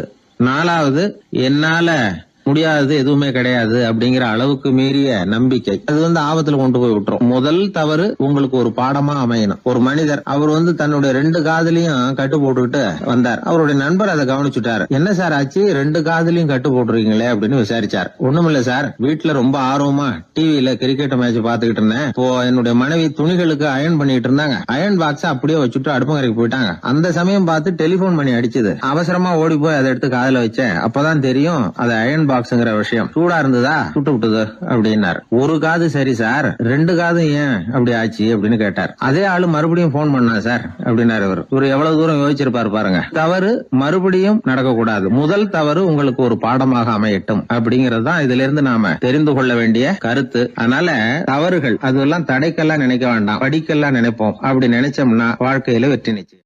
காசி தேசத்துல ஒரு வேடன் இருந்தானா. அவன் வழக்கம் போல காட்டுக்கு வேட்டையாட போயிருக்கிறான். ஒரு மானுக்கு நேரா குறி பார்த்து அம்ப விட்டுருக்கான். குறி தவறி போய் அந்த அம்பு ஒரு பெரிய மரத்து மேல போய் குத்திக்கிட்டுது. விஷம் தடவுன அம்பு. அதனால மரம் வீணா போயிட்டுது. அதுல இருந்த இலை காய் எல்லாம் உதிர ஆரம்பிச்சுட்டுது. கொஞ்ச நாள்ல அந்த மரம் பூரா காஞ்சி அப்படியே பட்டு போச்சு. அந்த மரத்துல ஒரு பொந்து, அதுல ஒரு கிளி ரொம்ப காலமா இருந்துகிட்டு இருக்குது. அந்த மரம் நல்லபடியா வளமா இருந்த காலத்துல நிறைய பறவைகள் அதுல தங்கி இருந்தது. மரம் காய ஆரம்பிச்சதும் அந்த பறவை எல்லாம் யோசிக்க ஆரம்பிச்சது. சரி, இனிமே இந்த மரம் நமக்கு சரிபட்டு வராது, வேற இடம் பார்க்க வேண்டியதுதான் அப்படின்னு நினைச்சு ஒவ்வொன்னா பறந்து போக ஆரம்பிச்சுட்டுது. கடைசியில தங்கி இருந்தது அந்த ஒரு கிளி மட்டும்தான். அது அந்த மரத்தை விட்டுட்டு எங்கேயும் போறதுக்கு பிரியப்படல. ஏன்னா அதுக்கு அந்த மரத்து மேல அவ்வளவு அன்பு. இறை தேடுறதுக்கு கூட அந்த கிளி வெளியே போறதில்ல. சாப்பிடாம இருந்தா உடம்பு என்னத்துக்கு ஆகும்? கிளி ரொம்ப வாடி போயிட்டுது. சத்தம் போட்டு கத்த கூட அதால முடியல. அந்த கிளி இப்படி நடந்துக்கிறது தேவலோகத்துல இருந்த இந்திரனுக்கே ரொம்ப ஆச்சரியமா இருந்ததுதான். நேர்ல போய் அந்த கிளிய பார்த்துட்டு வந்தா தேவையில்லைன்னு தோணுச்சு அவனுக்கு. உடனே தேவலோகத்தில இருந்து புறப்பட்டு பூலோகத்துக்கு சேர்ந்தான் இந்திரன். ஒரு சாதாரண மனுஷன் மாதிரி அந்த கிளிக்கு முன்னாடி போய் நின்னான். ஏ கிளியே, உனக்கு என்ன பைத்தியமா? இந்த மரத்துல இலையும் இல்ல காயும் இல்ல, கிளையெல்லாம் காஞ்சி போய் எப்போ ஒடிஞ்சு விழலாம்னு நேரம் பார்த்துக்கிட்டு இருக்குது. நீ இன்னமும் இதையே கட்டிக்கிட்டு அழுதுகிட்டு இருக்கிறிய. உன் கூட இருந்த மற்ற பறவைகள்லாம் பாத்தியா? இதே காட்டுல உள்ள செழிப்பான மரங்கள்ல போய் கூடு கட்டிக்கிட்டு சுகமா இருந்துகிட்டு இருக்கு. நீ மட்டும் ஏன் இப்படி கஷ்டப்படணும் அப்படின்னு கேட்டான் இந்திரன். கிளியை சும்மா சோதிக்கிறதுக்காக தான் அப்படி கேட்டிருக்கான். அந்த கிளிக்கு தவ வலிமை அதிகம். அதனால வந்திருக்கிறது இந்திரன் தாங்கிறது அதுக்கு புரிஞ்சு போச்சு. தேவேந்திரா, நான் இந்த மரத்துலதான் பிறந்தேன், வளர்ந்தேன். சின்ன வயசுல இருந்து என்னை வளர்த்து காப்பாத்தி ஆளாகினது இந்த மரம் தான். எனக்கு பசி எடுத்தப்போ பழம் கொடுத்தது இந்த மரம் தான். எனக்கு ஆபத்து வந்தப்போ அடைக்கலம் கொடுத்தது இந்த மரம் தான். இப்ப இந்த மரம் கஷ்ட திசையில இருக்குது. இந்த நேரத்துல நான் மட்டும் நல்லா இருந்தா போதும்னு நினைக்கலாமா? அது சுயநலம் இல்லையா? இப்படி இது துன்பப்படுற காலத்துல நானும் இது கூட இருந்து துன்பத்தை சகிச்சுக்கிறது தான் நியாயம். உதவி செஞ்சவங்களை உதறி தள்ளுறது நல்லது இல்லைங்கிறது உங்களுக்கே தெரியும். என்னோட நல்ல விரதத்தை குலைக்கிறது மாதிரி அல்லவா இருக்குது நீங்க சொல்றது. தேவர்களுக்கு ஏற்படுற சந்தேகங்களையே தீர்த்து வைக்கக்கூடிய நிலைமையில இருக்கிற நீங்க எனக்கு இப்படி உபதேசம் பண்ணலாமா அப்படின்னு கேட்டுதான் கிளி. இந்திரனுக்கு ரொம்ப மகிழ்ச்சி. இத கேட்டதும் கிளியே, நண்பர்கள்னா உன்ன மாதிரி இருக்கணும். பொதுவா ஒருத்தர் நல்லா இருக்கிறப்போ அவரை சுத்தி நிறைய பேர் இருப்பாங்க. அவர் கொஞ்சம் வீணா போயிட்டா அத்தனை பேரும் ஓடி போடுவாங்க. நீ அது மாதிரி இல்ல. சுகத்தையும் துக்கத்தையும் சமமா எடுத்துக்கிட்ட. உன்னை பாராட்டுறேன். உனக்கு விருப்பமான வரம் ஏதாவது கேளு தரேன் அப்படின்னாராம் இந்திரன். கிளி என்ன வரம் கேட்டது தெரியுமா? இந்த மரம் மறுபடியும் முன்னாடி இருந்தது மாதிரியே இலை பூ கனிகளோட செழிப்பா இருக்கணும் அப்படின்னு கேட்டுக்கிட்டுதான். அப்படியே தந்தேன்னாரு இந்திரன். அடுத்த வினாடியே மரம் முன்னாடி இருந்ததை விட செழிப்பா பூத்து குலுங்க ஆரம்பிச்சுட்டுது. அந்த கிளியும் ரொம்ப நாள் சந்தோஷமா வாழ்ந்துட்டு அதுக்கப்புறம் இந்திரலோகம் போய் சேர்ந்துதான். மகாபாரதத்துல பீஷ்மர் தர்மருக்கு இந்த கதையை சொல்றார். மற்றவர்கள் துன்பப்படுறப்போ இந்த கிளி மாதிரி எவன் பரிவு கொள்றானோ அவன் மேன்மை அடையறது நிச்சயம் அப்படின்னு அவர் சொல்றார். சரி, அந்த கதையை இந்த சமயத்துல எதுக்கு சொல்லணும் அப்படின்னா, வயசான காலத்துல அம்மா அப்பாவை கவனிக்காத பிள்ளைங்க காதல இது விழட்டுமேங்கிறதுக்காக தான். மற்றவங்க துன்பப்படுறப்போ பரிவு காட்டினாலே அந்த அளவுக்கு மேன்மை கிடைக்கும்னா பெத்தவங்க துன்பப்படுறப்போ பரிவு காட்டினா எந்த அளவுக்கு மேன்மைங்கிறத நினைச்சு பார்க்கணும். ஒரு வயசான அப்பா தன்னோட பிள்ளைய பத்தி ரொம்ப மெச்சுக்கிட்டார். என் புள்ளை எப்பவும் புத்திசாலித்தனமா குடும்பம் நடத்துறான், அவன் சம்சாரம் கோவிச்சுக்கிட்டு பிறந்த வீட்டுக்கு போற அளவுக்கு அவன் நடந்துகிட்டதே இல்லை அப்படின்னார். அப்படிங்களான்னு கேட்டோம் ஆச்சரியமா. ஆமாங்க, ஏன்னா இவனே அவங்க வீட்டுக்கு போய் வீட்டோட மாப்பிள்ளையா தங்கிக்கிட்டான் அப்படின்னார். இவெல்லாம் எந்த காலத்துல அப்பா அம்மாவை காப்பாத்துறது? ஒரு மனிதர் அவர் யாருக்கிட்டே தொலைபேசியில் பேசிக்கிட்டு இருக்கிறார். கொஞ்சம் தூரத்தில் நாம் நிற்கிறோம். எட்டத்தில் இருந்துக்கிட்டு அவரை கவனிக்கிறோம். அவர் ஃபோனில் பேசுகிறத, அவர் பேசுகிற வார்த்தைகள் என்ன அப்படிங்கிறது நம்ம காதில் விழலை. ஆனாலும் அவர் பேசிக்கிட்டு இருக்கிறது நல்ல செய்தியா கெட்ட செய்தியா அப்படிங்கிறத நம்மளால் யூகிக்க முடியும். மகிழ்ச்சியான செய்தியை பேசும்போது முகம் மலருது, புன்னகை போக்குது. இதில் ஒன்று நீங்கள் கவனிக்கணும். தொலைபேசியில் நாம் பேசுகிறப்போ நம்மோட பேசுகிறவர் எதிரில் இல்லை. அவர் தொலைபேசி வழியாக நம்ம குரலை மட்டும்தான் கேட்க போகிறார். நம்ம முகத்தை அவர் பார்க்க போகிறதில்ல. அப்படி இருந்தும் அப்போ நம்ம முகம் ஏன் மலரணும் அப்படின்னா இதுதான் உடல் மொழி, பாடி லாங்குவேஜ் அப்படின்னு சொல்கிறாங்க.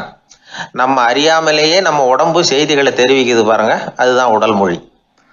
ஒரு மனிதர் தொலைபேசியில் பேசிக்கிட்டு இருக்கிறத நீங்கள் தூரத்தில் இருந்து கவனிச்சுக்கிட்டே அவர் நண்பரோட பேசுகிறாரா, மனைவியோட பேசுகிறாரா, குழந்தையோட பேசுகிறாரா, இல்லை மேல் அதிகாரிகிட்ட பேசுகிறாரா, அல்லது அவருக்கு கீழே பணிபுரிகிறவர்கள்கிட்ட பேசுகிறாரா அப்படிங்கிறத கண்டுபிடிக்கலாம். அதுக்கு காரணம் அவருடைய உடல் மொழி. இந்த உடல் மொழி கூட நம்ம வாழ்க்கையின் முன்னேற்றத்துக்கு பயன்படும். இதை பற்றிலாம் கூட சில நிபுணர்கள் ஆராய்ச்சி பண்ணி பார்த்துருக்குறாங்க. அவங்க சில விவரங்களை சொல்கிறாங்க.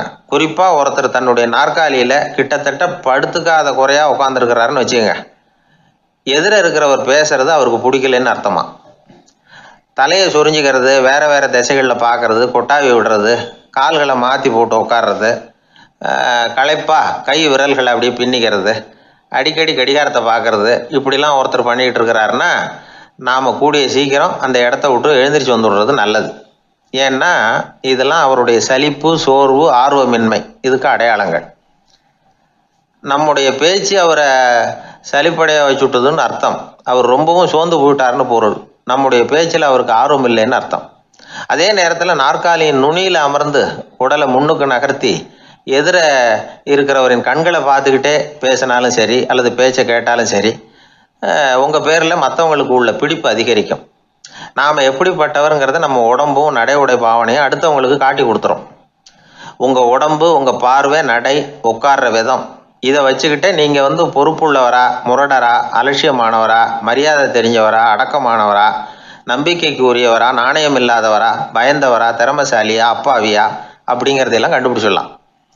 அதனால் இந்த உடல் மொழியை புரிஞ்சுக்கிட்டு நம்மளை கொஞ்சம் சரிப்படுத்திக்கிட்டோம்னா வாழ்க்கையில் சுலபமாக பல காரியங்களை சாதிக்க முடியும்.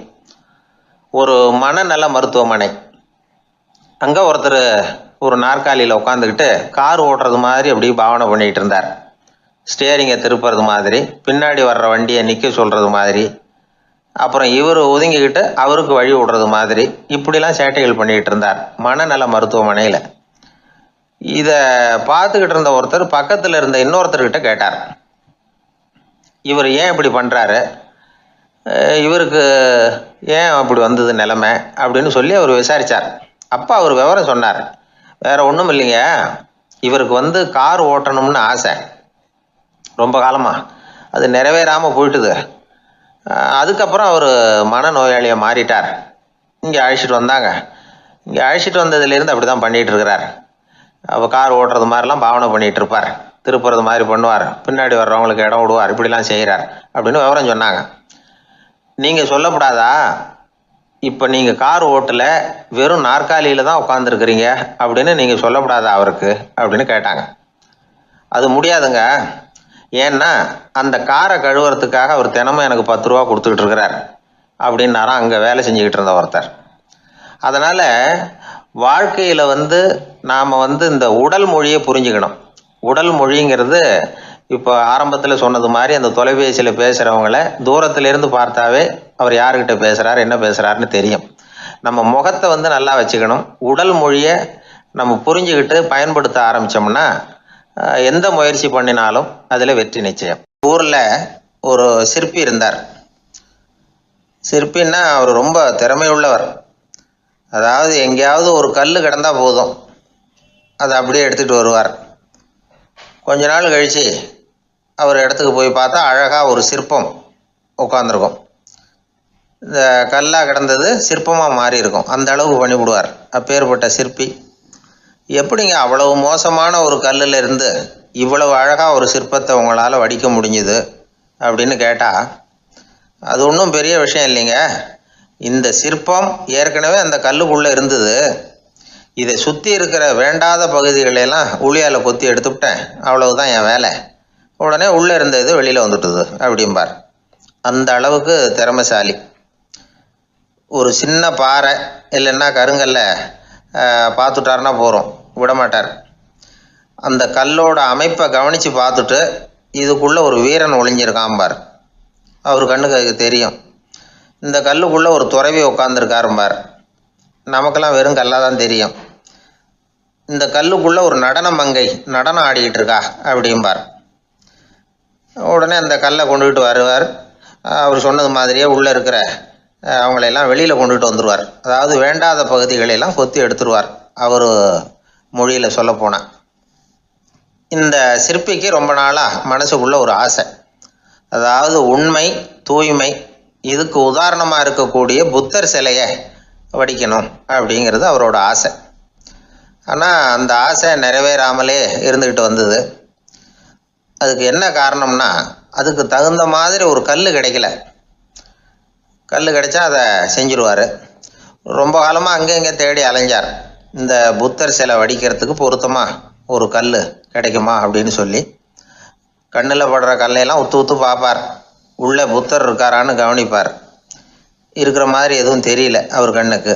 சரி, இதுக்கு என்ன செய்யலாம்னு யோசனை பண்ணார். நேராக ஒரு புத்த மடாலயத்துக்கு போனார். அங்கே இருக்கிற ஒரு புத்த துறவியை சந்தித்தார்.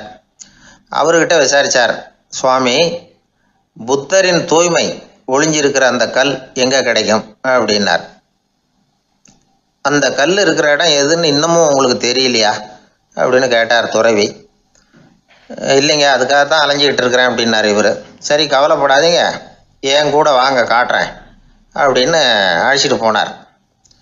எங்கே போனார்னா, அந்த மடாலயத்தின் பின்பக்கம் போனாங்க. 2 பேரும் போனாங்க. அங்கே போய் பார்த்தா அங்கே ஒரு கிணறு இருந்தது.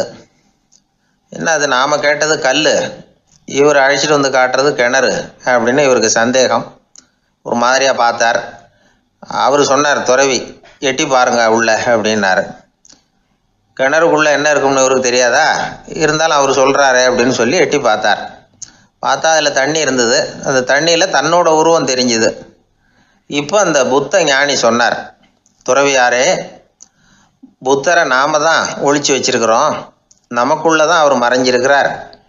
அவரை அடையாளம் தெரியாதபடி மூடி இருக்கிறது எது தெரியுமா?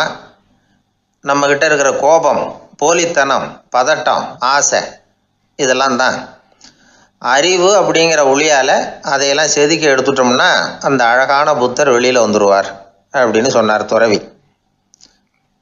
அதனால் நமக்குள்ளே இருக்கிற நம்மளை நமக்கே அடையாளம் தெரியல அப்படிங்கிறது தான் உண்மை. இந்த உண்மையான மனிதன் உள்ளே இருக்கிறான். இவர் கல்லை பார்த்துட்டு உள்ளே யார் இருக்காங்கிறது அவருக்கு தெரிஞ்சுது சிற்பிக்கு. ஆனால் உண்மையான புத்தர் எங்கே இருக்காருங்கிறத அவரால் அடையாளம் கண்டுபிடிக்க முடியல. அப்படி தான் பல பேர் இன்றைக்கி இருந்துக்கிட்டு இருக்கிறோம். ஒரு அப்பா தன்னுடைய பிள்ளைக்கு புத்தி சொன்னார், அதோ பார்ப்பா, மனசு தான் கல், அறிவு தான் உளி. உன்னுடைய மனசுங்கிற கல்லை அறிவுங்கிற ஒளியால் செதுக்கி அழகான மனிதனாக நீ வெளியில் வரணும்னார். அதுக்காக தான்ப்பா தேடிக்கிட்டு இருக்கேன்னா அவன். மனசுங்கிற கல்லை தேடிக்கிட்டு இருக்கிறியா அப்படின்னு கேட்டார். இல்லைப்பா, அறிவுங்கிற ஒளி எங்கே இருக்குன்னு தெரியல எனக்கு, அதை தான் தேடிக்கிட்டு இருக்கிறேன் அப்படின்னு நானா. அதனால் அறிவை தேடிக்கிட்டு இருக்கிறவன் என்னைக்கு உண்மையை கண்டுபிடிக்க போகிறான், அதையே கண்டுபிடிக்க முடியலைங்கும் பொழுது. அதனால் நாம் யார் அப்படிங்கிறது நமக்கு அடையாளம் தெரியணும். அந்த அடையாளம் தெரிஞ்சுட்டா வாழ்க்கையில் வெற்றி நிச்சயம். ஒரு ஊரில் ஒரு ஆள் இருந்தான். அவனுக்கும் அவன் மனைவிக்கும் சண்டை. இவன் கோவிச்சுக்கிட்டு வீட்டை விட்டு வெளியில் வந்துட்டான். நேராக தன்னுடைய நண்பன் ஒருத்தனை தேடிட்டு போனான். அந்த நண்பன் எப்படின்னா, எதுக்கும் அசரமாட்டான், எப்பவும் மகிழ்ச்சியாக இருப்பான். அவங்ககிட்ட போய் இவன் யோசனை கேட்டான். அது சரி, நீ எப்படி எப்பவும் மகிழ்ச்சியாக இருக்கிற, என்னால் அப்படி இருக்க முடியலையே அப்படின்னு கேட்டான்.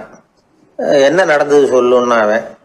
வீட்டில் எனக்கும் என் மனைவிக்கும் தகராறு, நிம்மதி இல்லை, அதுதான் இங்கே வந்தேன், உங்ககிட்ட யோசனை கேட்கலாமேன்னு அப்படின்னு விவரத்தை சொன்னான். அதை கேட்டுவிட்டு அதுக்கப்புறமா இவன் சொன்னான், இந்த பாருப்பா, இது ஒன்றும் பெரிய விஷயம் இல்லை, எனக்கு 2 மனைவிகள், 2 வீடு. ஒரு வீட்டில் சண்டை வந்துட்டுதுன்னா நேராக இன்னொரு வீட்டுக்கு வந்துடுவேன், இங்கே சண்டை வந்துட்டுதுன்னா நேராக அங்கே போயிடுவேன். 2 குடும்பம் இருக்கிறதுனால இப்படி ஒரு வசதி, இதுதான் என்னுடைய மகிழ்ச்சியின் ரகசியம் அப்படின்னு நானா. ஓ அப்படியா விஷயம், இப்போ புரிஞ்சுக்கிட்டேன், உன்னுடைய யோசனைக்கு ரொம்ப நன்றி அப்படின்னு சொல்லிவிட்டு இவன் திரும்பி வந்துட்டான். அங்கே இங்கே தேடினான். ஒரு வாரத்துக்குள்ளே இன்னொரு பொண்ணை தேடி கண்டுபிடிச்சி கல்யாணம் பண்ணிட்டான். இப்போ இவனுக்கும் 2 வீடு ஆயிட்டுது. அதுக்கப்புறம் என்னாச்சு தெரியுமா, இவன் 2வதாக கல்யாணம் பண்ணிக்கிட்டு வந்தானே, இந்த செய்தி முதல் மனைவிக்கு தெரிஞ்சு போச்சு. போனான், அது கழுத்தை பிடிச்சி வெளில தள்ளிவிட்டு கதவை சாத்தி விட்டுது. இனிமேல் இந்த பக்கம் வராத, எனக்கு தெரியாமல் எப்படி நீ இன்னொரு கல்யாணம் பண்ண அப்படின்னு சொல்லி அடித்து விரட்டி விட்டுது. இவன் அதனால் என்ன பரவாயில்லன்னு 2வது மனைவி வீட்டுக்கு போனான். அங்கே பார்த்து, நீ எனக்கு கல்யாணம் பண்ணுறதுக்கு முன்னாடி ஏற்கனவே உனக்கு கல்யாணம் ஆச்சுங்கிற விஷயத்த ஏன் என்கிட்ட சொல்லலை அப்படின்னு சொல்லி அதுவும் கழுத்தை பிடிச்சி வெளில தள்ளி விட்டுது. இவன் வீதிக்கு வந்துட்டான். இங்கேயும் போக முடியல, அங்கேயும் போக முடியல. என்ன இது, அவன் சொல்லி கொடுத்த யோசனை ஒன்றும் சரியாக வரலையே அப்படின்னு யோசனை பண்ணிக்கிட்டே நடந்தான். வழியில் ஒரு பாழடைஞ்ச மண்டபம். சரி, இன்னைக்கு ராத்திரி இங்கேயே படுத்துருவோம், வேற எங்கேயும் போய் படுத்து தூங்க முடியாது, அதான் 2 பேரும் விரட்டி விட்டாங்களே, என்ன பண்ணுறது அப்படின்னு சொல்லி அந்த மண்டபத்தில் போய் ஒரு தூணில் ஓரமாக சாஞ்சி உக்காந்தான். அப்போ எதிர்த்தாப்புல இன்னொரு தூண் ஓரமாக யாரோ அசைகிறது மாதிரி தெரிஞ்சுது, லேசான இருட்டில். யாரப்பா அது அப்படின்னு கிட்ட போய் பார்க்குறான். அப்புறம் தான் தெரியுது, அவன் யார் தெரியுமா, இவனுக்கு யோசனை சொன்னான்ல 2 கல்யாணம் பண்ணிக்கணும்னு சொல்லி, அவன் அங்கே படுத்து கிடக்குறான். டேய் நீ எப்படிறா இங்கே வந்த அப்படின்னா, 2 வீட்லேயும் சண்டை வந்துட்டுது, அதுதான் இங்கே வந்தேன், படுத்து தூங்கலாமேன்னு அப்படின்னா.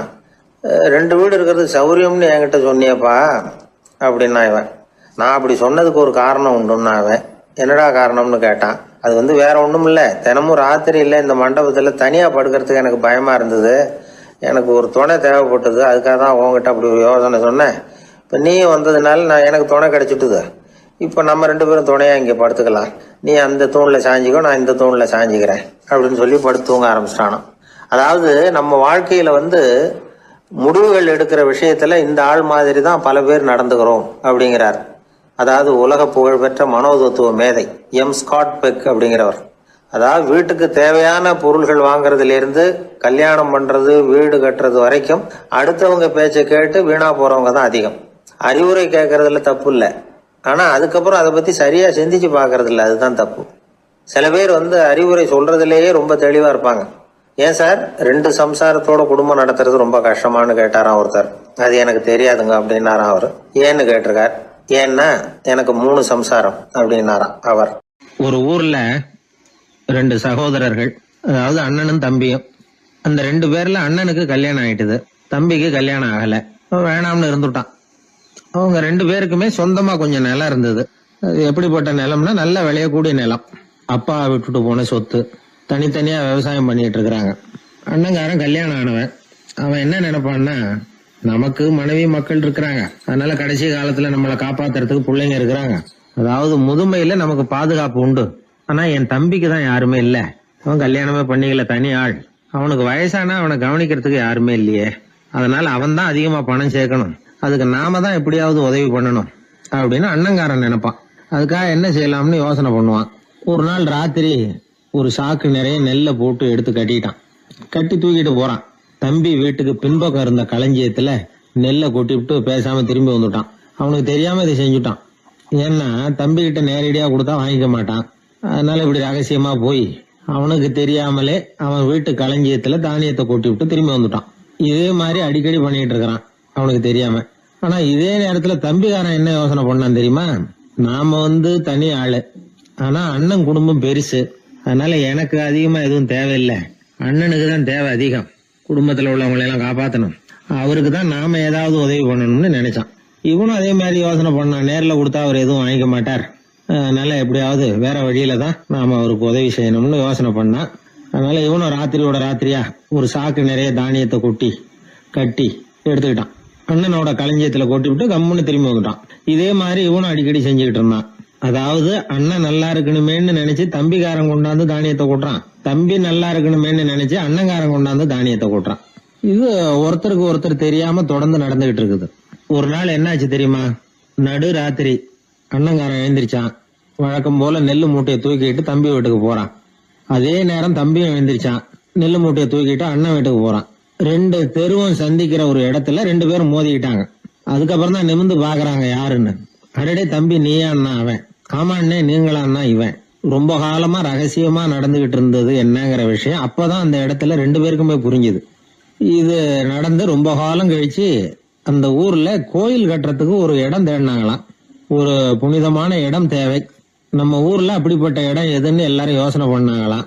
எல்லாரும் ஒரு மனதா முடிவு பண்ண இடம் எது தெரியுமா? அந்த அண்ணனும் தம்பியும் நடு ராத்திரியில சந்திச்சுக்கிட்ட அந்த இடம் தான். அதுதான் புனிதமான இடம் அப்படின்னு முடிவு பண்ணாங்க. அந்த இடத்துலதான் கோயிலையும் கட்டினாங்களாம். கடவுளை வணங்குகிறவர் வணங்காதவர் அப்படிங்கிற அடிப்படையில சமயத்தை கண்டறிவதில்லை. அன்பு செலுத்துகிறவர் செலுத்தாதவர் அப்படிங்கிற 2 வகையினரில் தான் சமயம் கண்டறியப்படுகிறது அப்படிங்கிறது பெரியவர்கள் கருத்து. இந்த காலத்துல எல்லாம் சகோதர பாசம் இப்படியா இருக்குது. ஒருத்தன் சொன்னான், எங்க வீட்டுல பங்கு பிரிச்சு போ, எனக்கு எதுவுமே வேணாம், எல்லாத்தையும் எங்க அண்ணங்கிட்டே கொடுத்துருங்கன்னு சொல்லிவிட்டேன் அப்படின்னா ரொம்ப பெருமையா. பரவாயில்லையே, உங்க அப்பா விட்டுட்டு போனது எவ்வளவு இருக்கும்னு. அது என்ன சுமாரா ஒரு 50,000 இருக்கும்னா. என்ன சொத்தான்னு கேட்டேன். இல்லைங்க கடன் அப்படின்னா. அதனாலதான் கடன் இருக்குங்கிறதுனாலதான் அண்ணங்கிட்டே கொடுத்துருங்க அப்படின்னு தாராளமா சொல்லிவிட்டு வந்திருக்கிறான். இப்படி இருக்குது சகோதர பாசம். ஆனா பாசம்ங்கிறது ரொம்ப உயர்வானது. அது அண்ணன் தம்பிகள் எப்படி இருக்கணும் அப்படிங்கறதுக்கு அந்த அபூர்வ சகோதரர்கள் ஒரு உதாரணம். குடும்பத்துல மற்றவர்கள்ட்ட நேசத்தோடையும் பாசத்தோடையும் பழகினாதான் வாழ்க்கை இனிமையா அமையும். கல்யாணத்துக்கு போயிருந்தியா, எப்படி இருந்ததுன்னு கேட்டார் ஒருத்தர். எப்படி இருந்தது? சாப்பாடு சரியில்லை, சாம்பார்ல உப்பு பத்தல, இப்படி அடுக்கிக்கிட்டே போனார் அடுத்தவர். இது ஒரு மனித சுபாவம். எப்பவுமே எதிர்மறையான செய்திகளை பேசுறதுலதான் மனிதனுக்கு ஆர்வம் அதிகம். எது சரியில்லைங்கிறத சொல்றதுக்கு தான் அவன் ஆசைப்படுறான். எது சரியா இருந்ததுங்கிறத சொல்றதுக்கு அவன் ஆசைப்படுறது இல்ல. இப்ப எல்லாரும் சொல்லுவாங்களே, ஒரு பெரிய வெள்ளைத்தாள்ல நடுவுல ஒரு சின்ன கருப்பு புள்ளிய வைங்க, அத ஒருத்தர்கிட்ட காட்டி இது என்னன்னு கேட்டா கருப்பு புள்ளின்னு தான் சொல்லுவார். ஒரு சின்ன கருப்பு புள்ளியத்தான் அவர் கவனிக்கிறார். அந்த புள்ளிய சுற்றி இருக்கிற விசாலமான வெள்ளை பகுதியை அவர் கவனிக்கிறது இல்ல. இது மனித இயல்பு. ஒரு கண்ணாடி முன்னாடி போய் நிக்கிறோம், முகத்தை பாக்குறோம், கொஞ்சம் யோசனை பண்ணி பாருங்க. முகத்துல நமக்கு பிடிக்காத பகுதியை தான் முதல்ல கவனிப்போம். கன்னத்துல ஒரு பரு இருந்ததுன்னா அதுதான் முதல்ல நம்ம கண்ணுல படும். கருப்பா ஒரு மச்சம் இருந்தா அதைத்தான் நாம முதல்ல கவனிக்கிறோம். ஒரு சின்ன காயம் இருந்ததுன்னா ரொம்ப கவனிச்சு கூர்ந்து பாக்குறோம். அதை சுற்றி இருக்கிற அழகான பகுதிகள் எல்லாம் அதுக்கு அப்புறம் தான். அவ்வளவு தூரத்துக்கு ஏன் காலையில ஒரு செய்தித்தாளை கையில எடுத்து புரட்டுறீங்க, எதிர்மறையான செய்திகளை தான் முதல்ல பாக்குறோம். ஆக்கப்பூர்வமான செய்திகள்லாம் அதுக்கப்புறம் தான். எதிர்மறையான செய்திகள் தான் பத்திரிகைகளின் விற்பனையை உயர்த்துது. இப்ப ஒரு கும்பல்ல கலவரம், பத்திரிகையில செய்தி எப்படி வருது? கலவரத்துல 10 பேர் உயிரிழந்தார்கள் அப்படின்னு தான் வரும். அந்த கலவரத்துல 918 பேர் உயிரோடு திரும்பி போனார்கள் அப்படின்னு போடுறது இல்ல. எத்தனை பேர் இறந்து போனாங்க அப்படிங்கிறது தான் பத்திரிகைக்கு முக்கியம். ஏன்னா மனித மனம் அதை தான் கவனிக்குது. பாதகமான செய்திகளே பத்திரிகைகள்ல அதிகமா வருது, எதிர்மறையான செய்திகளுக்கு தான் அதிக முக்கியத்துவம் கொடுக்கப்படுது. இதனால என்ன ஆகுது தெரியுமா? இந்த உலகத்துல எங்க பார்த்தாலும் கொலையும் கொள்ளையும் விபத்தும் உயிரிழப்பும் தான் நடந்துகிட்டு இருக்கு அப்படிங்கறது மாதிரி ஒரு பிரமை. இந்த உலகத்துல மகிழ்ச்சிகளை எல்லாம் நாம மறந்துடுறோம். வாழ்வின் வெளிச்சங்களை எல்லாம் நாம இழந்துடுறோம். இன்னைக்கு விமான விபத்துல 214 பேர் உயிரிழந்தார்கள் அப்படிங்கறது எதிர்மறையான செய்தி. இன்று விமானம் மூலமாக 2 லட்சம் பேர் சௌக்கியமாக பயணம் செய்தார்கள் அப்படிங்கிறது நேரடியான செய்தி. ஆனாலும் செத்ததுதான் செய்தியா வரும். சௌக்கியமா போனவங்களை பத்தி வெளியில தெரியாது. வாழ்க்கையின் சாதகமான அம்சங்கள்ல கவனம் செலுத்துறதுக்கு நாம கத்துக்கணும். இந்த உலகத்துல நாம மகிழ்ச்சியா இருக்கிறதுக்கு எவ்வளவோ விஷயங்கள் உண்டு. அதெல்லாம் கவனிச்சு பாக்குறதுக்கு நாம கத்துக்கணும். ஒரு நாள் பூராவும் நல்லா நடந்துகிட்டு இருப்பீங்க, ஏதோ ஒரு நேரத்துல வாழைப்பழத்தோல்ல காலை வச்சிருப்பீங்க, வழுக்கி விழுந்துட்டீங்க. வழுக்கி விழுந்ததுதான் நமக்கு பெருசா தெரியும். நாலு பூரா நாம நல்லா நடந்துகிட்டு இருந்தோமே அப்படிங்கறது தெரியாது பெருசா. நமது பலம் என்னங்கறதுலதான் அதிக கவனம் தேவை. தோல்வி மனப்பான்மை, இது நெகட்டிவ் ஆட்டிடியூட்ஸ்.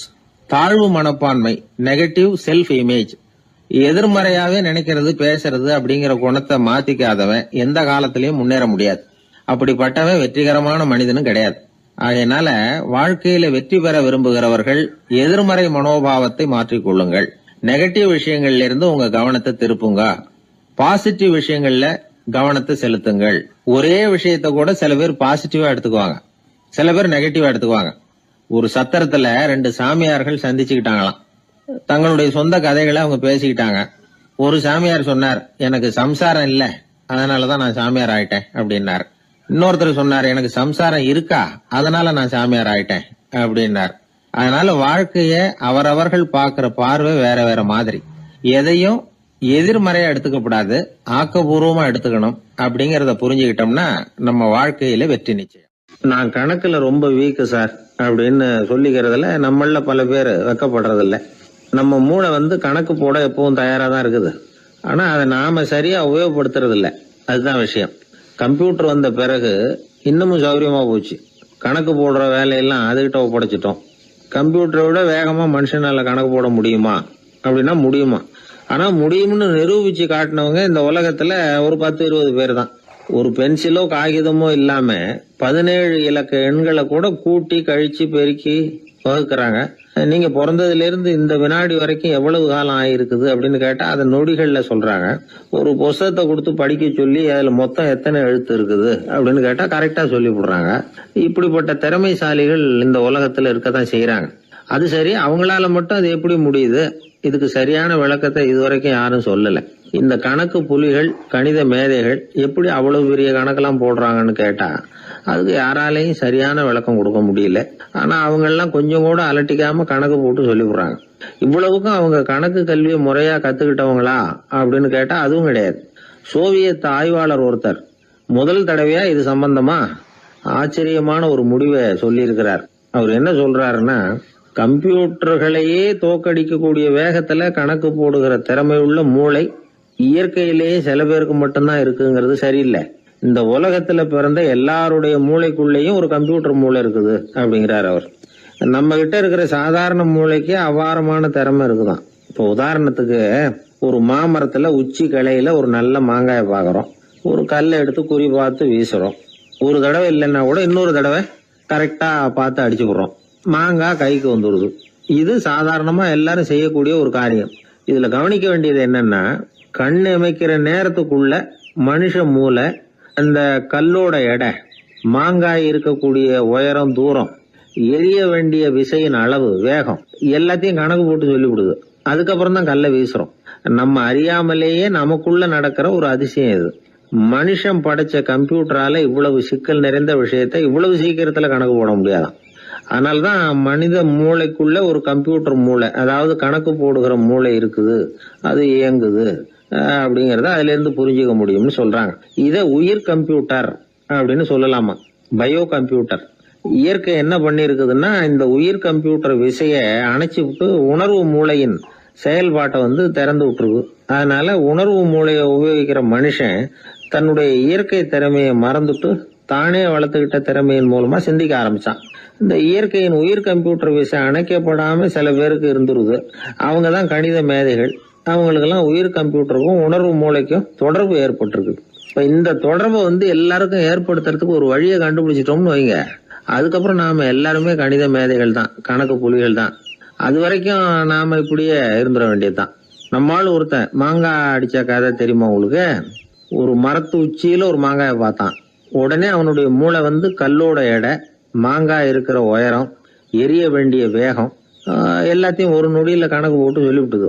அடிச்சான், மாங்காய் விழுந்துட்டுது.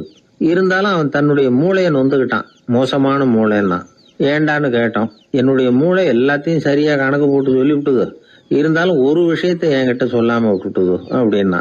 என்னத்தேன்னு கேட்டோம். அந்த தோட்டத்துக்கு சொந்தக்காரன் என் பின்னாடி 10 அடி தூரத்துலதான் நின்றுகிட்டு இருக்கிறாங்கிறத எனக்கு கணக்கு போட்டு அது சொல்லாம விட்டுட்டுது அப்படின்னா. முதுவை தடவிக்கிட்டேன். ஒருத்தர் முகத்தை உம்முன்னு வச்சுக்கிட்டு வந்துகிட்டு இருந்தார். ஏன்னு கேட்டாங்க. யாரு என்ன பார்த்தாலும் உடனே முகத்தை திருப்பிட்டு போடுறாங்க சார் அப்படின்னார். உங்ககிட்ட பிரியமா பேசுற நண்பர்களே கிடையாதா அப்படின்னு கேட்டாங்க. அப்படி யாரும் இல்லையே அப்படின்னாராம். அதிகமா நமக்கு நண்பர்கள் கிடைக்கணும்னா அதுக்குன்னு சில உத்திகள் இருக்கு. அமெரிக்க எழுத்தாளர் ஒருத்தர் சொல்லியிருக்கிறார் அப்படின்னு சொன்னாங்களாம், விவரம் தெரிஞ்சவங்க. அப்படின்னு அதை எனக்கும் கொஞ்சம் சொல்லி கொடுங்களேன் அப்படின்னு கேட்டிருக்காரு இவர். உடனே அதை பத்தி அவர்கிட்ட சொல்ல ஆரம்பிச்சாங்களாம். அது என்னன்னா, முதல் குறிப்பு என்னன்னா, எதிரில் உள்ளவங்க நிறைய பேசுறதுக்கு வாய்ப்பு கொடுக்கணுமா. நம்ம பத்தியே பேசிட்டு இருக்க கூடாதான்.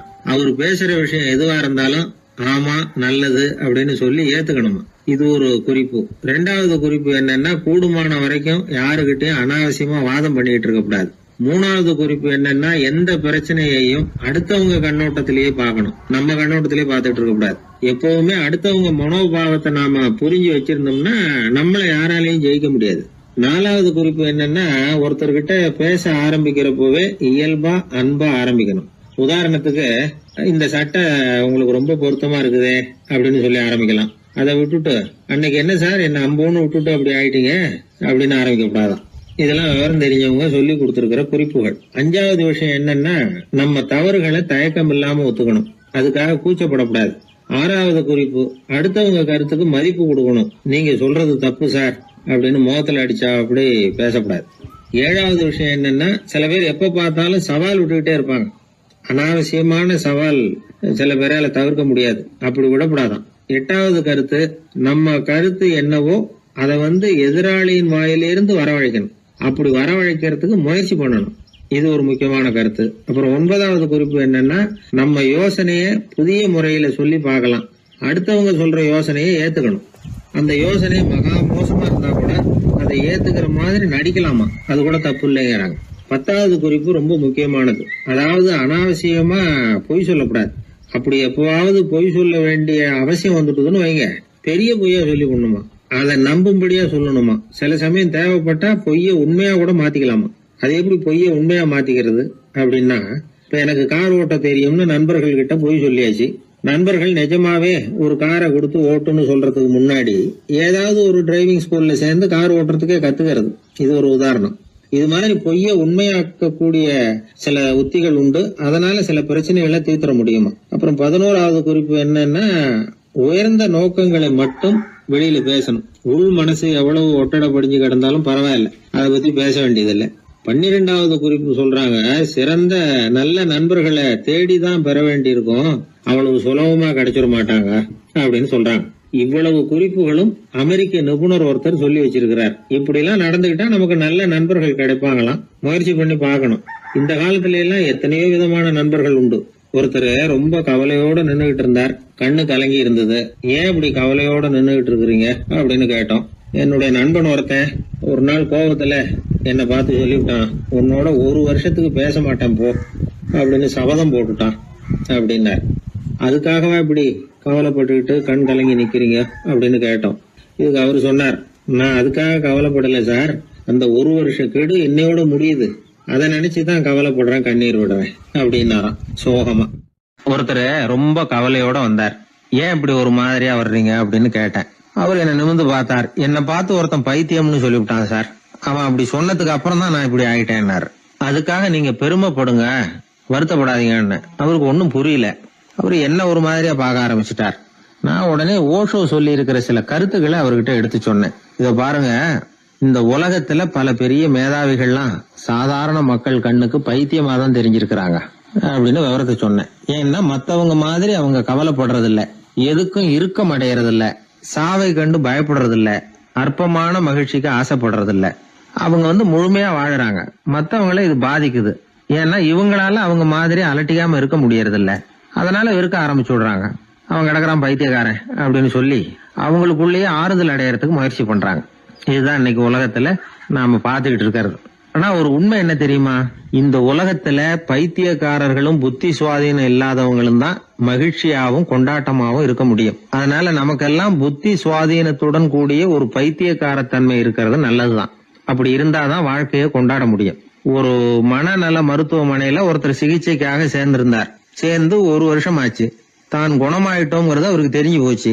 டாக்டர் கிட்ட விவரத்தை சொன்னார். இது மாதிரி எனக்கு மனசுல தோணுதுங்க, நான் தெளிஞ்சுட்டேன் போல இருக்கு அப்படின்னு அவர் சொல்லியிருக்கிறார்.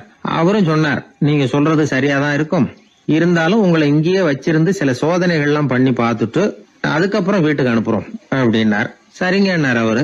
அதே மாதிரி அவரை மேற்கொண்டு கொஞ்ச நாள் தங்க வச்சு சோதனைகள்லாம் பண்ணி பார்த்துட்டு இவர் சொல்றது உண்மைதான்னு தெரிஞ்சது. இவர் புத்தி சுவாதீனம் சரியா இருந்தது, இவர் நல்ல நிலைமைக்கு வந்துட்டாருங்கிறது டாக்டருக்கு புரிஞ்சது. அதுக்கப்புறம் சரி, நீங்க சொன்னது சரி, இனிமே நீங்க வீட்டுக்கு போகலாம் அப்படின்னு சொல்லி அனுப்பி வச்சார். இவர் வீட்டுக்கு வந்துட்டார். அதுக்கப்புறம் இவர் தன்னுடைய அனுபவங்களை சொன்னாராம். எப்படி இருந்தது மருத்துவமனை வாழ்க்கை அப்படின்னு கேட்டிருக்கிறாங்க நண்பர்கள்லாம். அப்போ இவர் சொன்னாராம், இத பாருங்க, நான் ஒரு வருஷம் பைத்தியங்களோட பைத்தியமா வாழ்ந்தேன். அதுல கொஞ்சம் கூட எனக்கு சிரமம் தெரியல. அந்த ஒரு வருஷமும் ஒரு வினாடியா போனது மாதிரி இருக்குது. ஆனா நான் புத்தி தெளிஞ்சதுக்கு அப்புறம் ஒரு வாரம் அவங்களோட இருந்தேன் பாருங்க. அந்த ஒரு வாரம் தான் எனக்கு ஒரு யுகமா தெரிஞ்சது. அவ்வளவு கஷ்டப்பட்டேன் அப்படின்னாராம். அதனால ஒரு கூட்டத்திலிருந்து வேறுபட்டு வாழறதுங்கிறது கொஞ்சம் சிரமம் தான். பைத்தியங்களுக்கு மத்தியில பைத்தியமா இருந்துடலாம். பைத்தியங்களுக்கு மத்தியில புத்தி சுவாதீனம் உள்ளவனா இருக்கிறதுக்கு ரொம்ப சாமர்த்தியம் தேவைப்படுது. அதனாலதான் இந்த உலகத்துல நாம வாழும் பொழுது மற்றவர்களை அனுசரிச்சு வாழணும். பைத்தியங்களுக்கு மத்தியில பைத்தியமா இருந்தாதான் சுகம் அப்படிங்கிறது தான் இவங்க சொல்ல வர்ற உண்மை. ஹிட்லர் ஒரு சமயம் ஒரு பைத்தியக்கார ஆஸ்பத்திரிக்கு போனாராம் பார்வையிடறதுக்காக. மன நோயாளிகளை எல்லாம் வரிசையா நிறுத்தி வச்சிருந்திருக்கிறாங்க. அவர் வந்த உடனே எல்லாரும் ஹிட்லர் வாழ்கன்னு கத்தணும் அப்படின்னு அங்க உள்ள டாக்டர் சொல்லி வச்சிருக்கிறார். ஏற்கனவே சொல்லி வச்சிருக்காரு, ஹிட்லர் வரப்போறார், வந்தது எல்லாரும் ஹிட்லர் வாழ்கன்னு நீங்க சொல்லணும் கத்தணும்னு சொல்லி வச்சிருக்காரு. சரின்ட்டு நிக்கிறாங்க. ஹிட்லர் வந்தார். சொல்லி வச்சது மாதிரியே எல்லாரும் கத்துனாங்க ஹிட்லர் வாழ்கன்னு. ஒருத்தர் மட்டும் கத்தாம அமைதியா நின்னுகிட்டு இருந்தார். ஹிட்லர் அவர்கிட்ட போய், ஏன் நீங்க மட்டும் ஹிட்லர் வாழ்கன்னு சொல்லாம நிக்கிறீங்கன்னார். அதுக்கு அவர் மெதுவா, நான் பைத்தியக்காரன் இல்ல டாக்டர் அப்படின்னாராம். அதனால பைத்தியங்களோடு பைத்தியமா வாழறதுங்கிறது ஒரு சுகம். இந்த உலகத்துல ஏற்கனவே நான் சொன்னது மாதிரி பைத்தியக்காரர்களும் புத்தி சுவாதீனம் இல்லாதவங்களும் தான் மகிழ்ச்சியாகவும் கொண்டாட்டமாகவும் இருக்க முடியும். அதனால புத்தி சுவாதீனத்துடன் கூடிய ஒரு பைத்தியக்காரத்தன்மை நமக்கு தேவை. அந்த நுட்பத்தை புரிந்து கொண்டு நம்முடைய வாழ்க்கையை நாம கொண்டாடுவோம். என்னை தேடி ஒருத்தர் வந்தார். எனக்கு ரொம்ப நாளா ஒரு சந்தேகம், அதுக்கு உங்களை கேட்டு விளக்கம் பெறணும்னு வந்திருக்கிறேன்னார். என்ன உங்க சந்தேகம்னு கேட்டேன். யாரு என்ன பார்த்தாலும் உடனே முகத்தை திருப்பிட்டு போடுறாங்க சார், அதுக்கு என்ன காரணம்னு எனக்கு தெரியல, அதுதான் உங்களை கேட்டு தெரிஞ்சுக்கலாம்னு வந்திருக்கிறேன்னார். உங்களுக்கே தெரியலன்னா எனக்கு எப்படி தெரியும்னு, இருந்தாலும் உங்களுக்கு அனுபவம் இருக்குமேன்னார். அது சரி, உங்ககிட்ட பிரியமா பேசுற நண்பர்களே கிடையாதா அப்படின்னு கேட்டேன். அப்படி யாருமே இல்லைங்க அப்படின்னார். அப்படின்னா உங்ககிட்ட தான் ஏதோ குறை இருக்கு, உங்க பழக்க வழக்கத்தை கொஞ்சம் மாத்திக்கிட்டா எல்லாம் சரியா போடும் அப்படின்னு. என்ன செய்ய சொல்றீங்கன்னார். உங்களுக்கு நிறைய நண்பர்கள் தேவைன்னு. கிடைக்க மாட்டேங்கிறாங்களேன்னார். அதுக்கு சில வழிகள் இருக்குன்னு. அப்படியானார். அதிகமா நமக்கு நண்பர்கள் கிடைக்கணும்னா அதுக்குன்னு சில உத்திகள் இருக்கிறதாக அமெரிக்க எழுத்தாளர் ஒருத்தர் சொல்லியிருக்கிறார். சரி, அப்படி அவர் என்னதான் சொல்லியிருக்கிறார் அப்படின்னா வரிசையா சொல்றேன் கேட்டுங்க அப்படின்னு சொல்லி அவர்கிட்ட சொல்ல ஆரம்பிச்சேன். அதாவது முதல்ல நாம தெரிஞ்சுக்க வேண்டியது என்னன்னா, எப்ப பார்த்தாலும் நம்மளை பத்தியே பேசிட்டு இருக்க கூடாது. நமக்கு எதிரில் உட்கார்ந்து இருக்கிறவங்க நிறைய பேசுறதுக்கு வாய்ப்பு கொடுக்கணும். அவர் பேசுற விஷயம் எதுவா இருந்தாலும் எப்படி இருந்தாலும் ஆமா நல்லது அப்படின்னு சொல்லி ஏத்துக்கணும். இது முதல் கருத்து. ரெண்டாவது என்ன சொல்றாங்கன்னா, கூடுமான வரைக்கும் யாருகிட்டையும் அனாவசியமா வாதம் பண்ணிட்டு இருக்க கூடாது. மூணாவது கருத்து என்னன்னா, எந்த பிரச்சனையையும் அடுத்தவங்க கண்ணோட்டத்திலேயே பார்க்கணும், நம்ம பார்வையிலேயே பார்த்துட்டு இருக்க கூடாது. எப்பொழுதுமே அடுத்தவங்களுடைய மனோபாவத்தை நாம புரிஞ்சு வச்சுக்கிட்டோம்னா நம்மளை யாராலும் ஜெயிக்க முடியாது. நாலாவது கருத்து என்ன சொல்றாங்கன்னா, ஒருத்தர்கிட்ட பேச ஆரம்பிக்கும் பொழுது இயல்பா அன்பா ஆரம்பிக்கணும். இப்போ உதாரணத்துக்கு ஒண்ணு சொல்லணும்னா, உங்களுக்கு இந்த சட்டை ரொம்ப பொருத்தமா இருக்குதே அப்படின்னு ஆரம்பிக்கலாம். அதை விட்டுட்டு அன்னைக்கு என்ன சார் என்ன அம்போன்னு விட்டுட்டு போயிட்டீங்க அப்படின்னு ஆரம்பிக்க கூடாது. ஐந்தாவது விஷயம், நம்முடைய தவறுகளை தயக்கம் இல்லாம ஒத்துக்கணும். அப்படி ஒப்புக்கொள்ள கூச்சப்படக்கூடாது. ஆறாவது கருத்து என்னன்னா, அடுத்தவங்க அபிப்பிராயங்களுக்கு மதிப்பு கொடுக்கணும். நீங்க சொல்றது தப்பு சார் அப்படின்னு முகத்தில் அடிச்சது மாதிரி பேசக்கூடாது. ஏழாவது கருத்து என்ன சொல்றாங்க, நம்முடைய கருத்து என்னவோ அதை எதிராளியின் வாயிலிருந்து வரவழைக்கணுமா. அப்படி வரவழைக்கிறதுக்கு நாம முயற்சி பண்ணணும், அதுக்கு தகுந்த மாதிரி நாம பேசணும். எட்டாவது குறிப்பு என்னன்னா, சில பேர் எப்ப பார்த்தாலும் சவால் விட்டுக்கிட்டே இருப்பாங்க, அனாவசியமா சவால் விடக்கூடாது. ஒன்பதாவது யோசனை, நம்ம யோசனையை புதிய முறையில சொல்லி பார்க்கலாம். மற்றவர்கள் சொல்லுகிற யோசனையை ஏத்துக்கணும். அந்த யோசனை மகா மோசமானதா இருந்தா கூட அதை ஏத்துக்கிற மாதிரி கூட நடிக்கலாம், அதுல ஒன்றும் தப்பு இல்லை. பத்தாவது குறிப்பு ரொம்ப முக்கியமானது, அதாவது அனாவசியமா பொய் சொல்லக்கூடாது. அப்படி எப்பொழுதாவது பொய் சொல்ல வேண்டிய அவசியம் ஏற்பட்டா பெரிய பொய்யா சொல்லணும், அதை நம்பும்படியா சொல்லணுமா. இதெல்லாம் அந்த நிபுணர் சொல்ற கருத்து தான்.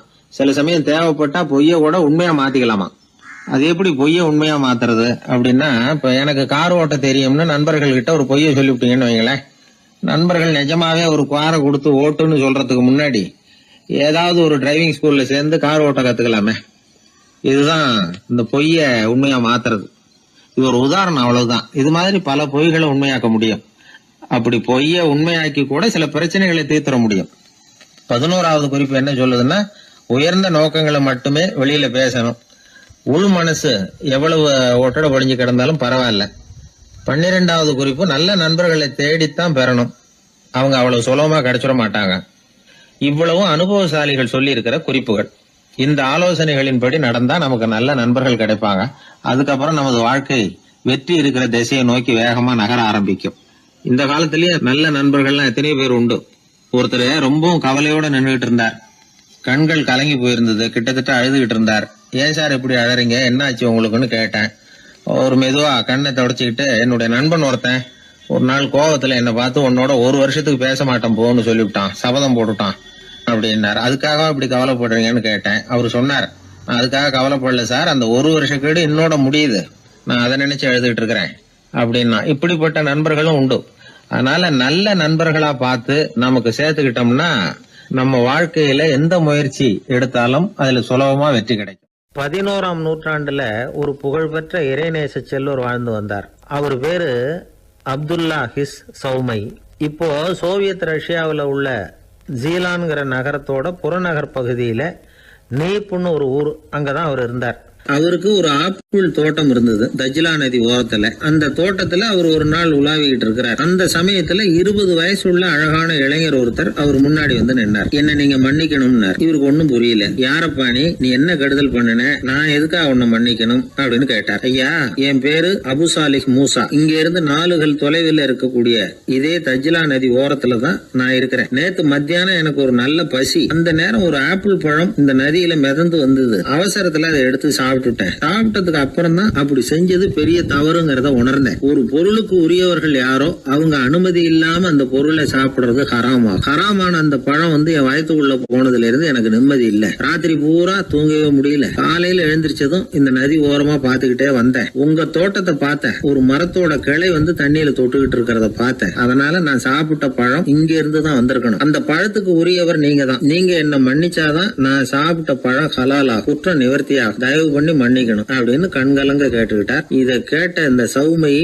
ஆச்சரியத்தோட அந்த இளைஞரை கூர்ந்து கவனிச்சார். இந்த அளவுக்கு நேர்மையான ஒரு நல்ல மனுஷனை விட்டுறக்கூடாது அப்படின்னு மனசுக்குள்ள முடிவு பண்ணிக்கிட்டார். நிமிர்ந்து அந்த இளைஞரை பார்த்தார். இதுக்கு நீ தண்டனையை ஏத்துக்கத்தான் வேணும்னார். எதுவா இருந்தாலும் ஏத்துக்கிறதுக்கு தயார்னார் அவர். இதுக்கு தண்டனையா 12 வருஷ காலம் நீ இங்க பணிவிடைகள் செய்யணும்னார். பணிவிடை செய்யறது என்னுடைய பாக்கியமா நினைக்கிறேன் அப்படின்னு சொல்லிவிட்டு மகிழ்ச்சியோட அந்த தண்டனையை ஏத்துக்கிட்டார். 12 வருஷம் முடிஞ்சது. அந்த 12 வருஷ காலத்துல அந்த இளைஞரோட வயசும் தகுதியும் வளர்ந்தது. கடைசியில அந்த பெரியவர் அந்த இளைஞரை கூப்பிட்டார். இத பாருப்பா, இன்னையோட உன் பணிவிடை காலம் 12 வருஷம் முடிஞ்சது. ஆனா தண்டனை இதோட முடிஞ்சுட்டதா நினைக்காத. அது இன்னமும் முடியல. கடைசியா இன்னும் ஒரு தண்டனை பாக்கி இருக்கு. அதை நீ ஏத்துக்கணும்னார். எதுவா இருந்தாலும் ஏத்துக்கிறதுக்கு சித்தமா இருக்கிறேன் இவர். எனக்கு ஒரு மகள் இருக்கிறா. அவளுக்கு 2 கண்ணும் தெரியாது, 2 காதும் கேட்காது, 2 காலும் செயல்படாது. அவளை நீ கல்யாணம் பண்ணிக்கணும் அப்படின்னார் பெரியவர். இத கொஞ்சமும் ஒரு எதிர்பார்க்கல.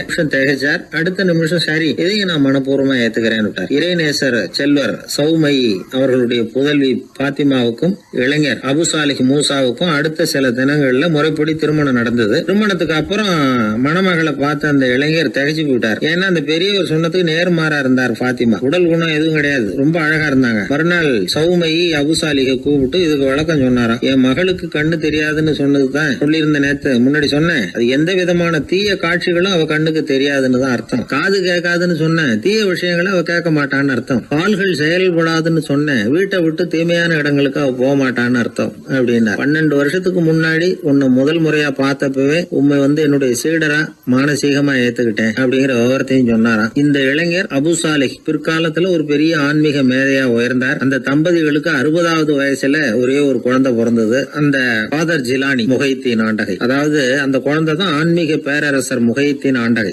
அப்படி அந்த கதையை சொல்லுவாங்க பழைய இதை. அப்படிப்பட்ட பெரியவர்களுடைய வாழ்க்கை தான் நமக்கு வழிகாட்டணும். எனக்கு ஒரு சிநேகிதன் அவன் சொன்னான், டேய் என்னுடைய மாமனார் கூட தன்னுடைய பொண்ணை எனக்கு திருமணம் பண்ணி கொடுக்கறதுக்கு முன்னாடி ஒரு செய்தியை சொன்னார். பொய்ன்னு அப்புறமா தான் தெரிஞ்சது அப்படின்னா. என்ன சொன்னார்னு கேட்டோம். என் பொண்ணு மாசத்துக்கு ஒரு தடவை ஏதாவது கோபம் வந்தா கையில கிடைக்கிறத எடுத்து உங்க மேல எரிவா, நீங்க தான் அனுசரிச்சு நடந்துக்கணும்னு சொன்னார் அப்படின்னா. அப்படி அவர் சொன்னது பொய்யா அப்படின்னு கேட்டேன். ஆமா, அவர் மாசம் ஒரு தடவைன்னு அவர் சொன்னது பொய், தினம் ஒரு தடவை அப்படி செய்யறா, இதுதான் உண்மை அப்படின்னா.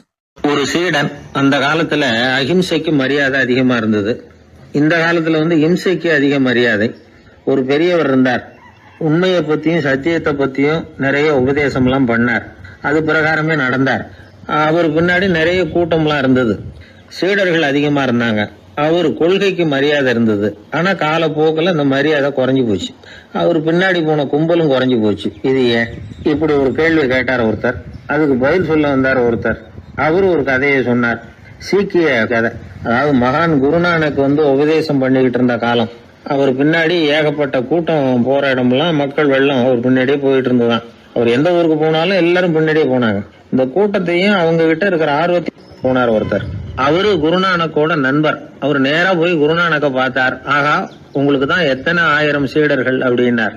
குருநானக் இதை கேட்டுட்டு லேசா சிரிச்சார், அவ்வளவுதான், பதில் எதுவும் சொல்லல. கொஞ்ச நாள் கழிச்சு குருநானக் ஒரு ஊரை விட்டுட்டு இன்னொரு ஊருக்கு புறப்பட்டார். ஆயிரக்கணக்கான ஜனங்கள் பின்னாடி போனாங்க. சும்மா போல, குரு மகாராஜுக்கு ஜே அப்படின்னு கோஷம் போட்டுக்கிட்டே போறாங்க. ஒரு சாலை ஓரமா போய்கிட்டே இருக்கிறாங்க. திடீர்னு ஒரு இடத்துல ஆகாசத்துல இருந்து செப்பு காசுகள் மழை மாதிரி கொட்டுச்சு. கோஷம் போட்டுக்கிட்டு வந்தவங்க எல்லாம் பாதி பேர் உடனே கலைஞ்சு ஓடினாங்க. அவங்களுக்கு கிடைச்ச செப்பு காசையெல்லாம் பொறுக்கிட்டு மடியில கட்டிக்கிட்டு சொல்லிக்காம கொள்ளாம நழுவி போயிட்டாங்க.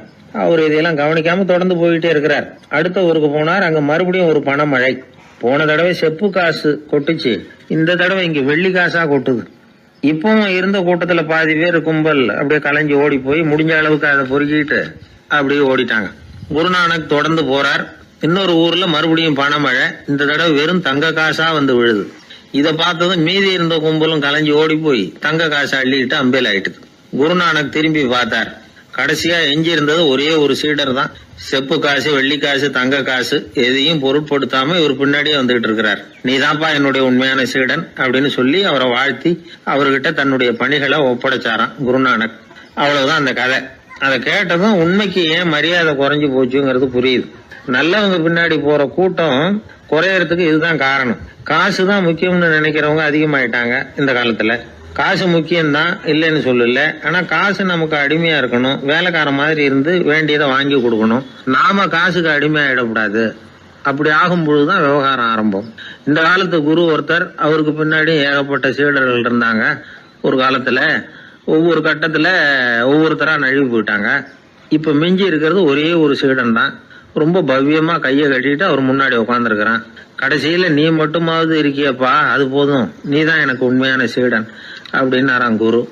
அதுக்கு அந்த சீடன் சொல்லியிருக்கான், அப்படி இல்லைங்க சுவாமி, நீங்க இப்போ உட்காந்துக்கிட்டு இருக்கிற பீடத்துக்கு அடியில பெட்டியில பணம் வச்சிருக்கிறீங்க, அது எனக்கு தெரியும். அதனால நீங்க எப்போ எழுந்திரிச்சு அந்த பக்கம் போவீங்கன்னு பாத்துக்கிட்டு இருக்கிறேன் அப்படின்னு விழுந்தது. உடனே அவங்களுக்கு ஒரு ஆசை, கபீரை சந்திச்சு பேசணும் அப்படின்னு அவங்க ஆசைப்பட்டாங்க. அவங்க அப்படி ஆசைப்பட்டதுக்கு ஒரு காரணம் உண்டு. ஏன் அப்படி ஆசைப்பட்டாங்கன்னா, ரெண்டு ஞானிகளை சந்திக்க வச்சா பல அரிய தத்துவங்களை கேட்கறதுக்கு ஒரு வாய்ப்பு கிடைக்கும். அதனால அவங்க ரெண்டு பேரும் எப்படியாவது சந்திக்க வச்சிடணும் அப்படின்னு அவங்க ஆசைப்பட்டாங்க. அந்த சீடர்கள் தங்களுடைய விருப்பத்தை அவர்கிட்டயே சொன்னாங்க. இது மாதிரி அவர் கபீர் இந்த ஊர்ல இருக்கிறதா தெரியுது, சந்திச்சா தேவையில்லைன்னு. சரி, கபீரை சந்திக்கலாம், ஆனா அவரோட பேசுறத பத்தி நான் எதையும் சொல்றதுக்கு இல்லை அப்படின்னு விட்டார் பரீத். ஏன் கபீரோட நீங்க எதுவும் பேச மாட்டீங்களா அப்படின்னு கேட்டாங்க சீடர்கள். அவரோட பேசுறதுக்கு எதுவும் இல்ல. ஏன்னா எனக்கு என்ன தெரியுங்கிறது அவருக்கு தெரியும், அவருக்கு என்ன தெரியுங்கிறது எனக்கு தெரியும். அப்படி இருக்கிறப்ப நாங்க ரெண்டு பேரும் பேசிக்கிறதுக்கு என்ன விஷயம் இருக்க போகுது அப்படின்னாரு அவர். இங்க நிலைமை இப்படி. கபீர் இருக்கிற இடத்துல என்ன நடந்தது தெரியுமா? இது மாதிரி பரீத் காசிக்கு வந்திருக்கிறார் அப்படிங்கிற விஷயம் கபீரின் சீடர்களுக்கு தெரிஞ்சது. உடனே அவங்களும் நீங்க ஷேக் பரீத்தை சந்திச்சு பேசணும்னு அவர்கிட்ட கேட்க ஆரம்பிச்சாங்க. அதுக்கு கபீர் சொன்னாராம், நாங்க ரெண்டு பேரும் சந்திச்சுக்கிட்டா ஒருத்தர் கட்டி தழுவிக்குவோம், ஆனந்த கண்ணீர் வடிப்போம், வார்த்தைகளால பரிமாறிக்கிறதுக்கு எங்ககிட்ட எதுவும் இல்ல அப்படின்னாராம். இருந்தாலும் ரெண்டு பக்கத்துல இருந்த சீடர்களும் அப்படி நினைக்கல. எப்படியும் இவங்க சந்திச்சுக்கிட்டா கொஞ்சமாவது பேசாம இருக்க முடியாது, ஏதாவது பேசிக்குவாங்க அப்படின்னு நினைச்சாங்க. அதனால தொடர்ந்து வற்புறுத்தினாங்க. கபீர் பரீத்தை தன்னுடைய ஆசிரமத்துக்கு அழைச்சார். அந்த ஊரின் எல்லைக்கே போய் அவரை அழைச்சிட்டு வந்தார். ரெண்டு பேரும் சந்திச்சாங்க. ஒருத்தர் கட்டி பிடிச்சுக்கிட்டாங்க. ஒருத்தர் கைய ஒருத்தர் பிடிச்சபடியே ரொம்ப நேரம் நின்றுட்டு இருந்தாங்க.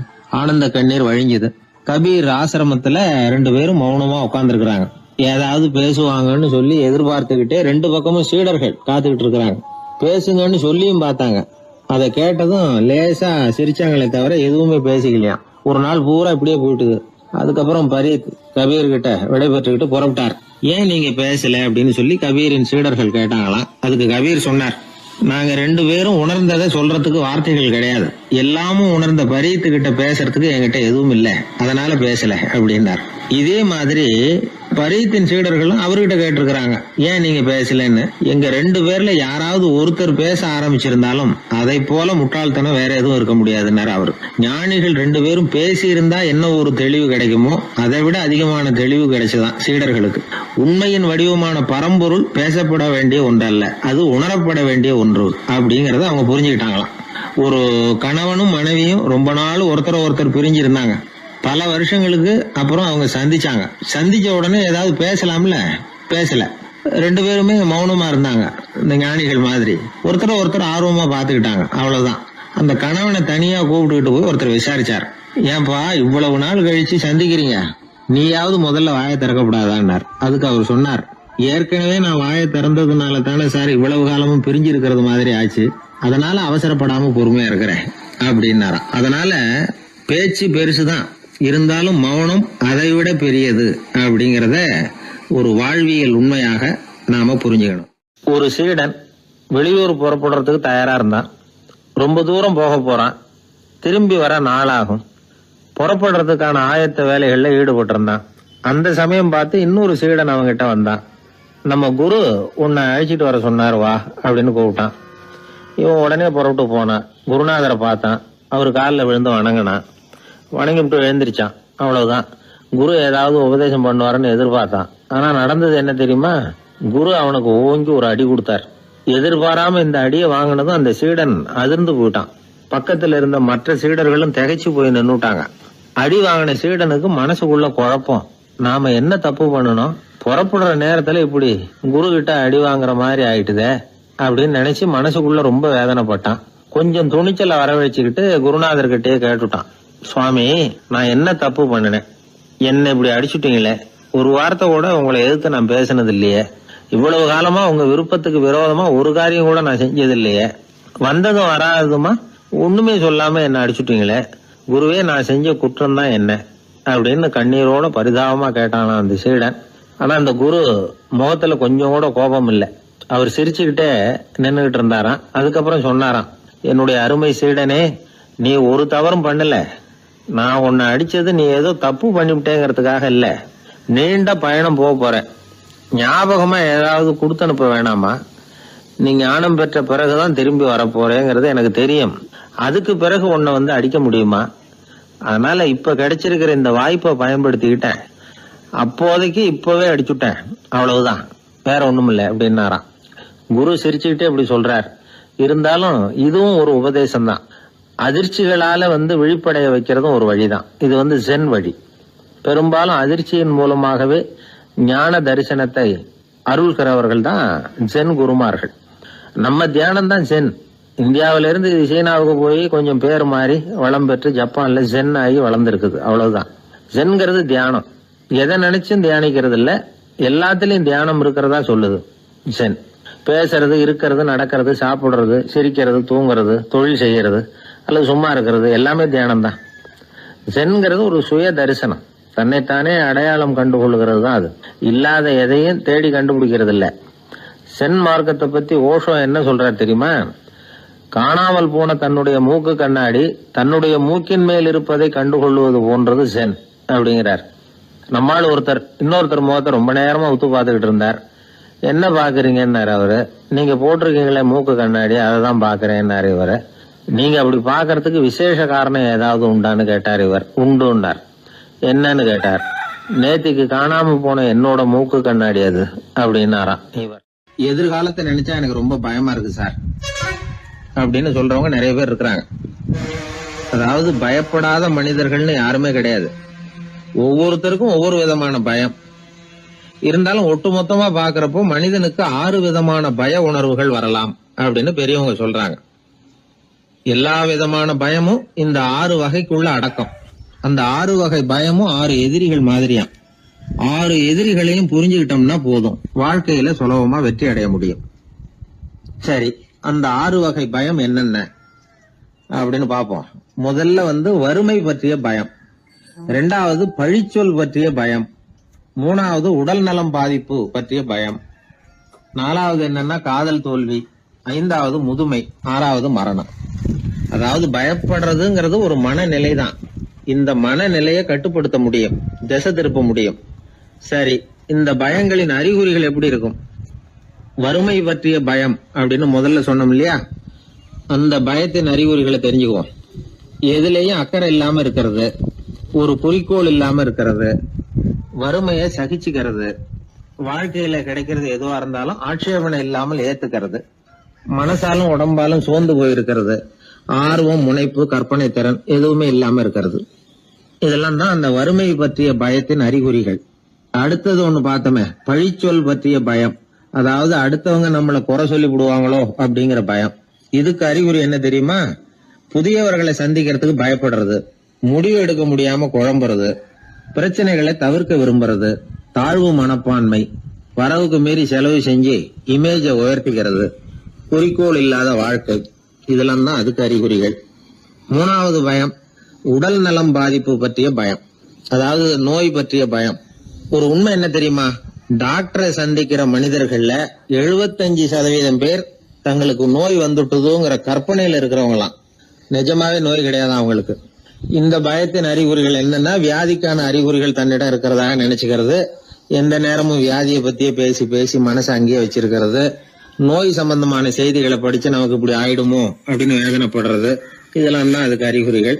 நாலாவது பயம் காதல் தோல்வி. இது ரொம்ப வேதனை, உடம்பையும் மனசையும் சீரழிச்சு விடும். ஆண்களை விட பெண்கள் தான் இந்த பய உணர்வுல அதிகமா பாதிக்கப்படுறாங்க. அஞ்சாவது முதுமை பற்றிய பயம். ஆறாவது மரண பயம், வயசான காலத்துல எப்படி சமாளிக்கிறது அப்படிங்கிற பயம். ஆக இதையெல்லாம் நாம புரிஞ்சுக்க வேண்டியது ரொம்ப அவசியம். இந்த 6 வகை பயங்களை சரியா புரிஞ்சுக்கிட்டு நாம நடந்துக்கணும். வாழ்க்கையின் முன்னேற்றத்துக்கு இந்த பயங்கள் முட்டுக்கட்டே ஆயிடக்கூடாது. உழைச்சி பணம் சேர்க்கணும், உற்சாகமா மனசை வச்சுக்கணும். மனசை கட்டுப்படுத்துகிற மார்க்கம் தெரிஞ்சுக்கிட்டா போதும், எல்லாம் சரியா வந்துடும். நம்ம ஆள் ஒருத்தன் சொன்னான், சார் எனக்கு வறுமை பற்றிய பயம் தான் இருந்தது, ஒரே ராத்திரியில 30,000 ரூபாய் தயார் பண்ணிவிட்டேன், இப்ப எனக்கு இன்னொரு பயம் வந்துட்டுதுன்னா. என்ன பயம்னு கேட்டாங்க. போலீஸ் கண்டுபிடிச்சிருமோங்கிற பயம்னா. இது இந்த பயத்துல அடங்காது. அதனால அஞ்சி சாவார், அஞ்சாத பொருள் இல்லை அப்படின்னு பாரதி சொன்னார் இல்லையா, அது மாதிரி பயத்தை புரிந்து கொண்டு அதற்கு தகுந்த மாதிரி நம்முடைய வாழ்க்கையை அமைத்துக் கொள்ள வேண்டும். அப்படி அமைத்துக் கொள்ளுகிறவர்களுக்கு வெற்றி நிச்சயம். ஒரு ஊர்ல ஒரு குரு இருந்தார். ஒரு நாள் அவரை தேடிட்டு ஒருத்தன் வந்தான். உனக்கு என்ன வேணும்னு கேட்டார் குரு. எனக்கு ஞான தெளிவு வேணும், அதுக்கு உங்க உபதேசம் எனக்கு தேவைன்னா. உபதேசம் வேணும்னா அதை பெற்றுக்கொள்ளுகிற அளவுக்கு தகுதி உள்ளவனா உன்னை தயார்படுத்திக்கணுமேன்னார். அதுக்கு நான் என்ன செய்யணும் சொல்லுங்கன்னா, முதல்ல நீ செய்ய வேண்டியது என்னன்னா, உங்ககிட்ட இருக்கிற எல்லா கெட்ட குணங்களையும் விட்டுட்டு 1 வருஷம் கழிச்சு வா, அப்புறம் பார்க்கலான்னார். அவ்வளவுதானே, சரின்னு சொல்லிவிட்டு அவன் போயிட்டான். 1 வருஷம் கழிச்சு வந்தான். அவன் அங்க வந்து சேர்ந்த சமயத்துல அந்த ஆசிரமத்தின் மண் தரைய ஒரு வேலைக்காரன் பெருக்கி சுத்தம் பண்ணிட்டு இருக்கிறான். அந்த மண் தரையிலிருந்து எழுந்த புழுதி அதிகமா இருந்தது. அது காத்துல கலந்தது, சீடனையே மறைக்கிற அளவுக்கு ஆயிட்டுது. ஒரே புழுதி மயம். சீடனுக்கு கோபம் வந்துட்டுது. அந்த வேலைக்காரனை அடிக்கிறதுக்காக கைய வாங்கிட்டு போனான். அவன் ஓடி போய் குரு கிட்ட சொல்லிவிட்டான், குருவே, உங்க உத்தரவுப்படிதான் நான் தரையை சுத்தம் பண்ணேன், ஆனா அந்த ஆளு என்ன அடிக்க வர்றான் அப்படின்னா. குரு பார்த்தார், அந்த சீடனை கூப்பிட்டார். இத பாருப்பா, உன்னுடைய எண்ணங்கள்ல பாம்பு புகுந்துட்டுது, அதையெல்லாம் விரட்டி அடிச்சு விட்டு 1 வருஷம் கழிச்சு வா, அதுக்கப்புறம் பார்க்கலான்னுட்டார். சீடன் யோசனை பண்ணான், சரின்னு சொல்லிட்டு போயிட்டான். 1 வருஷம் கழிச்சு மறுபடியும் வந்தான். இப்போ அவன் வர்ற சமயத்துல அந்த வேலைக்காரன் என்ன பண்ணான் தெரியுமா? குரு கட்டளைப்படி தரையை பெருக்கினான். அப்புறம் அந்த புழுதியை எடுத்து வேணும்னே அந்த சீடன் மேல தூவனான். அவ்வளவுதான், சீடனுக்கு மகாகோவம் வந்துட்டுது. அந்த வேலைக்காரனை பிடிச்சி கண்ணாமண்ணான்னு திட்டிவிட்டான். வேலைக்காரன் குரு கிட்ட ஓடனான், ஐயா, அந்த ஆளு வாய்க்கு வந்தபடியெல்லாம் திட்டுறான் அப்படின்னா. குரு பார்த்தார், ஓ அப்படியா, அப்படின்னா இந்த தடவை பாம்புகள் கிடையாது, இப்போ அவன் இதயத்துக்குள்ள நுழைஞ்சிருக்கிறது நாய். அதை விரட்டி அடிச்சு விட்டு இன்னும் ஒரு வருஷம் கழிச்சு அவனை வர சொல், அப்புறம் பார்க்கலாம் அப்படின்னு சொல்லி அனுப்பி வச்சுட்டார். சீடன் திரும்பி போயிட்டான். 1 வருஷம் கழிச்சு மறுபடியும் வந்தான். இப்போ அவன் வர்றப்போ என்ன செய்யணுங்கிறத அந்த வேலைக்காரங்கிட்ட குரு ஏற்கனவே சொல்லி வச்சிருக்கிறார். அது பிரகாரமே அவன் பண்ணனான். அவன் என்ன செஞ்சான் தெரியுமா? கூட்டி பெருக்கின புழுதியை எல்லாம் ஒரு வாளி தண்ணியில போட்டு நல்லா கலக்கி அந்த சீடன் தலையில ஊத்தினான். இவ்வளவு செஞ்சும் இந்த தடவை அவனுக்கு கோபமே வரல. அதுக்கு பதிலா அவனை பார்த்து நன்றின்னா. எதுக்கு நன்றி தெரியுமா? எதையும் சகிச்சுக்கிட்டு அமைதியா இருக்கும் குணத்தை கற்றுக்கொள்வதற்கு உதவியா இருந்ததுக்காக அந்த வேலைக்காரனுக்கு நன்றி. இத கேள்விப்பட்ட உடனே அந்த குரு ஓடி வந்தார். இவனை கட்டி பிடிச்சுக்கிட்டார். இனிமே நான் உனக்கு உபதேசம் பண்ணலாம், அதுக்கான தகுதி உனக்கு வந்துட்டுதுன்னார். இதுல இருந்து என்ன தெரியுது? ஒருத்தர்கிட்ட உபதேசம் வாங்கணும்னா கூட அதுக்குன்னு ஒரு தகுதி நமக்கு தேவைப்படுது. சகிப்புத்தன்மை ஒவ்வொரு மனிதனுக்கும் தேவைதான். இந்த காலத்துல ஒரு குரு, அவரை தேடி ஒருத்தன் வந்தான். குரு அவனை நிமிர்ந்து பார்த்துட்டு சொன்னார், நீ முதல்ல சகிப்புத்தன்மையை வளர்த்துக்கிட்டு அதுக்கப்புறம் என்கிட்ட வாடினார். இவன் அவரை நிமிர்ந்து பார்த்துட்டு சொன்னான், குருவே, நான் உங்ககிட்ட வந்திருக்கிறதே சகிப்புத்தன்மையை வளர்த்துக்கிறதுக்காகத்தானே அப்படின்னு. ஒரு ஊர்ல ஒரு பெரியவர் இருந்தார். அவரு ஒரு கோடீஸ்வரர். நிறைய நல்ல காரியங்கள்லாம் செஞ்சுக்கிட்டு இருந்தார். அவரை தேடி நிறைய பேர் வருவாங்க. இவரும் தன்னால முடிஞ்ச உதவியை அவங்களுக்கு செய்வார். ஒரு சமயம் 3 பிச்சைக்காரர்கள் இவரை தேடி வந்தாங்க. ஏதாவது பொருள் உதவி பெறலாம்னு நினைச்சு 3 பேரும் ஒரே நேரத்துல வரல, தனித்தனியா வந்தாங்க. முதல் பிச்சைக்காரன் காலையில வந்தான். இவர் முன்னாடி வந்து நின்னான். ஐயா, எனக்கு 5 ரூபா வேணும், தயவு பண்ணி கொடுங்க அப்படின்னு கேட்டான். இவன் இப்படி கேட்டதான் அவருக்கு கோவம் வந்துட்டுது. என்ன இது, நான் ஏதோ உங்ககிட்ட கடன் பட்டிருக்கிறது மாதிரியும் அதை திருப்பி கொடுன்னு கேட்கறது மாதிரியும் இருக்குது. இவ்வளவு அதிகாரத்தோட பிச்சை கேட்கிறேன், எவ்வளவு துணிச்சல் உனக்கு? உனக்கு 5 ரூபாயெல்லாம் தர முடியாது, இந்த 2 ரூபா எடுத்துட்டு ஓடு அப்படின்னு சொல்லி ஒரு 2 ரூபாயை தூக்கி எறிஞ்சார். அவன் அதை எடுத்துக்கிட்டு அங்கிருந்து போயிட்டான். அடுத்தபடியா மத்தியானமே ஒரு பிச்சைக்காரன் வந்தான். இவன் எப்படி கேட்டான் தெரியுமா? ஐயா, 10 நாளா ஒருவேளை உணவு கூட சாப்பிடல, தயவு பண்ணி எனக்கு உதவி பண்ணுங்கன்னா. உனக்கு எவ்வளவு வேணும்னு கேட்டார். நீங்களா பார்த்து எவ்வளவு கொடுத்தாலும் அது எனக்கு போதும்னா. இந்தா 10 ரூபா, இதை வச்சுக்கோ, ஏதாவது வாங்கி சாப்பிடுனார். அவன் அந்த 10 ரூபாய வாங்கிட்டு போயிட்டான். அதுக்கப்புறமா சாயந்தரமா 3வது பிச்சைக்காரன் வந்தான். இவன் கேட்ட விதம் எப்படி தெரியுமா? மகாராஜா, உங்களுடைய உயர்ந்த குணத்தை பத்தி நான் நிறைய கேள்விப்பட்டிருக்கிறேன், அதனால உங்களை பார்த்து தரிசனம் பண்ணிவிட்டு போகலாம்னு வந்தேன். அற வழியில வாழ்ந்து கொண்டிருக்கிற நீங்கள் தான் கண்கண்ட தெய்வம் அப்படின்னா. உடனே அந்த பெரியவர் என்ன சொன்னார் தெரியுமா? ஐயா, தயவு பண்ணி உட்காருங்க, நீங்க ரொம்ப களைச்சு போய் வந்திருக்கிறீங்க, முதல்ல சாப்பிடுங்க, மத்ததெல்லாம் அப்புறம் பார்க்கலாம்னு சொல்லி அவனை உட்கார வச்சு சாப்பாடு போட்டார். அவன் சாப்பிட்டு முடிச்சான். அதுக்கப்புறம் இவர் கேட்டார், இப்ப சொல்லுங்க, நான் என்ன பண்ணணும் உங்களுக்குன்னார். அந்த பிச்சைக்காரன் இந்த அன்புக்கு நிகழ்ந்து, ஐயா, பசியோட வந்தேன், அறுசுவை விருந்தே படைச்சுட்டீங்க, அது போதும், எனக்கு வேற எதுவும் தேவையில்லை, நீங்க என் பேர்ல காட்டுற அன்பை நான் எப்பவும் மறக்க மாட்டேன், உங்களுக்கு எல்லாம் நல்லபடியா நடக்கும், உங்களுக்கு ஒரு குறையும் வராதுன்னா. இவனுடைய பரிவான இந்த வார்த்தைகள் அவர் மனசை தொட்டுது. அவன் பேர்ல இருந்த அன்பு பல மடங்கு அதிகமாச்சு. அதோட விளைவு என்ன தெரியுமா? இத பாருப்பா, இனிமே நீ வெளியில எங்கேயும் போக வேணாம், இங்கேயே இருந்துருன்னார். தன்னுடைய பங்களாவுக்கு பக்கத்திலேயே அந்த ஆளுக்கு ஒரு வீடும் கட்டி கொடுத்தார். கடைசி வரைக்கும் அந்த ஆளை தனக்கு பக்கத்திலேயே வச்சுக்கிட்டார். இந்த கதைய சுவாமி சிவானந்தர் சொல்லியிருக்கிறார். இறைவன் அந்த கோடீஸ்வரன் மாதிரியாம். அந்த 3 வகையான பிச்சைக்காரர்களும் 3 வகையான பக்தர்களும். இன்றைக்கு உள்ள பக்தர்கள்லாம் இந்த 3 வகையில ஒரு வகையை சேர்ந்தவங்களா தான் இருப்பாங்க. முதல் வகை தான் அதிகமா இருக்கும், 3வது வகை ரொம்ப அபூர்வம். நம்ம ஊர் பக்கம் ஒரு பெரியவர் இருந்தார். அவர் செலவு பண்ண பயப்படுவார். 1 பைசா ஒருத்தருக்கு கொடுக்கறதுனால ரொம்ப யோசனை பண்ணுவார். இவரை தேடிட்டு ஒரு நாள் சில பிச்சைக்காரர்கள்லாம் வந்தாங்க. ஐயா, நாங்கெல்லாம் சேர்ந்து ஒரு பிச்சைக்காரர்கள் சங்கம்னு ஆரம்பிக்கிறோம், அதுக்கு நீங்க ஒரு 1000 ரூபாய் நிதி உதவி பண்ணுனா தேவையில்லைன்னாங்க. அதெல்லாம் ஒன்னும் கொடுக்க முடியாது, அவ்வளவு பணம்லாம் என்கிட்ட கிடையாதுன்னு விட்டார் அவர். சரி, ஒரு 100 ரூபாயாவது கொடுங்களே அப்படின்னு கேட்டிருக்கிறாங்க. அதுவும் முடியாதுன்னார். இவங்க இன்னமும் இறங்கி வந்தாங்க. சரி, ஒரு 10 ரூபாயாவது கொடுங்க அப்படின்னு கேட்டு பார்த்தாங்க. அதெல்லாம் கிடையாதுன்னு ஒரே முடிவா சொல்றாரு அவர். கடைசியா ஒரு 10 காசாவது கொடுங்க சார், வாங்கிட்டு போறோம் அப்படின்னு கேட்டார் ஒருத்தர் இந்த கும்பல்ல இருந்து. அது கூட என்கிட்ட கிடையாதுன்னு ரொம்ப துல்லியமா சொல்லிவிட்டார் அந்த பெரிய மனிதர்.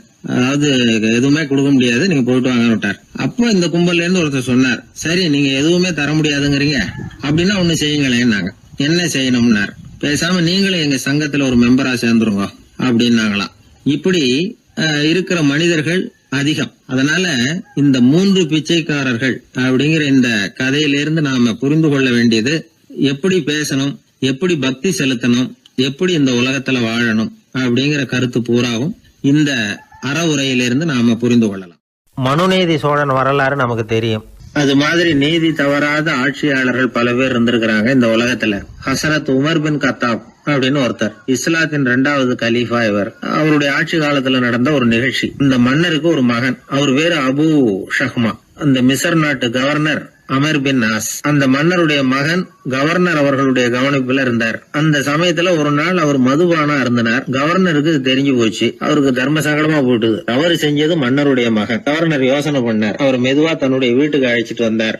அதிகமா அவரை கஷ்டப்படுத்தாம ஒரு சின்ன தண்டனை கொடுத்து பிரச்சனையை தீர்த்துட்டார். ஏதோ பேருக்கு ஒரு தண்டனை, அவ்வளவுதான். இது நடந்து கொஞ்ச நாள் கழிச்சு மன்னருக்கு இந்த விஷயம் தெரிஞ்சு போச்சு. தன்னுடைய மகன்கிறதுனால கவர்னர் லேசான தண்டனையோட விட்டுட்டார் அப்படிங்கறத புரிஞ்சுக்கிட்டார். உடனே கவர்னருக்கு தகவல் அனுப்பினார். அமர் பின் ஆஸ் அவர்களே, என்னுடைய மகன் மதுபானம் அருந்தி இருக்கிறான். அது உங்களுக்கு தெரிஞ்ச உடனே தண்டனை கொடுத்திருக்கிறீங்க. கலீஃபாவின் மகன்கிற காரணத்தினால குறைவான தண்டனையை கொடுத்ததாக கேள்விப்படுறேன். இது ஷரியத்தின்படி மாபெரும் குற்றம். உங்களுடைய நடத்தையும் மன்னிக்க கூடியதல்ல. இந்த கடிதம் கண்ட உடனே மகன் அபு ஷஹ்மாவை மதீனாவுக்கு அனுப்பி வைக்க வேண்டியது அப்படின்னு கடிதம் எழுதினார். அதை பார்த்தார் கவர்னர். உடனே கலீஃபாவின் மகனை மதீனாவுக்கு அனுப்பி வச்சார். மன்னர் முன்னாடி நீதி விசாரணை நடக்குது. தன்னுடைய மகனுக்கு சவுக்கடி வழங்கும்படியா உத்தரவிடுறார் ஹசரத் உமர் பின் கத்தாப். தண்டனை நிறைவேற்றப்பட்டது. கூடியிருந்தவர்கள்லாம் ஐயா கொஞ்சம் கருணை காட்டுங்க அப்படின்னு சொல்லி மன்னர்கிட்ட வேண்டிக்கிட்டாங்களாம். இந்த வேண்டுகோளை மன்னர் ஏத்துக்கல. நீதியின் முன்னால் தந்தை மகன் அன்பு நேசம் உறவு இந்த முறைகளை எல்லாம் கவனிக்க முடியாது. குற்றம் செஞ்சவர் தண்டிக்கப்பட வேண்டியவர், அவர் யாரா இருந்தாலும் சரி அப்படின்னாராம். எல்லா ஆட்சியாளர்களுமே கவனிக்க வேண்டிய ஒரு செய்தி இது. அவர் ஒரு நாள் தன்னுடைய அரசாங்க கணக்கு வழக்குகளை பார்த்துட்டு இருக்கிறார். அந்த சமயத்துல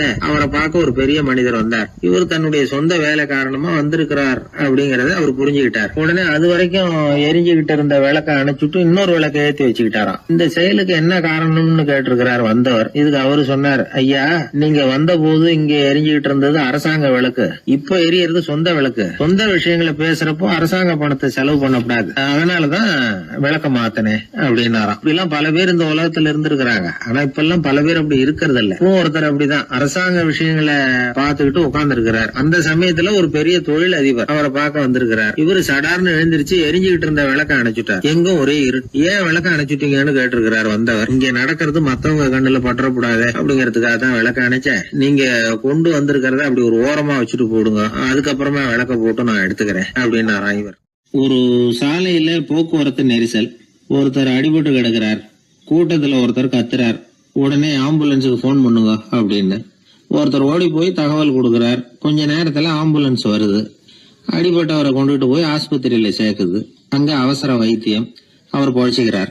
ஆம்புலன்ஸுங்கிற ஒரு வசதி இல்லைன்னா அவரை அவ்வளவு சீக்கிரத்துல ஆஸ்பத்திரிக்கு கொண்டுட்டு போக முடியுமா? ஆபத்துக்கு உதவுகிற நண்பர் மாதிரி இந்த ஆம்புலன்ஸ். அந்த காலத்துல போர்கள் அதிகம், அதுல அடிபடுறவங்களும் அதிகம். அடிபட்டு கிடக்கிற போர் வீரர்களை அவசரமா மருத்துவர்கிட்ட கொண்டுட்டு போகணும். எப்படி கொண்டுட்டு போறது? ஒரு கனமான துணியை தூளி மாதிரி கட்டுவாங்க. குழந்தைகளை தூங்க வைக்கிறதுக்காக துணியில தொட்டில் கட்டுறோம்ல, அது மாதிரி அந்த தூளியில அடிபட்டவங்களை படுக்க வைப்பாங்க.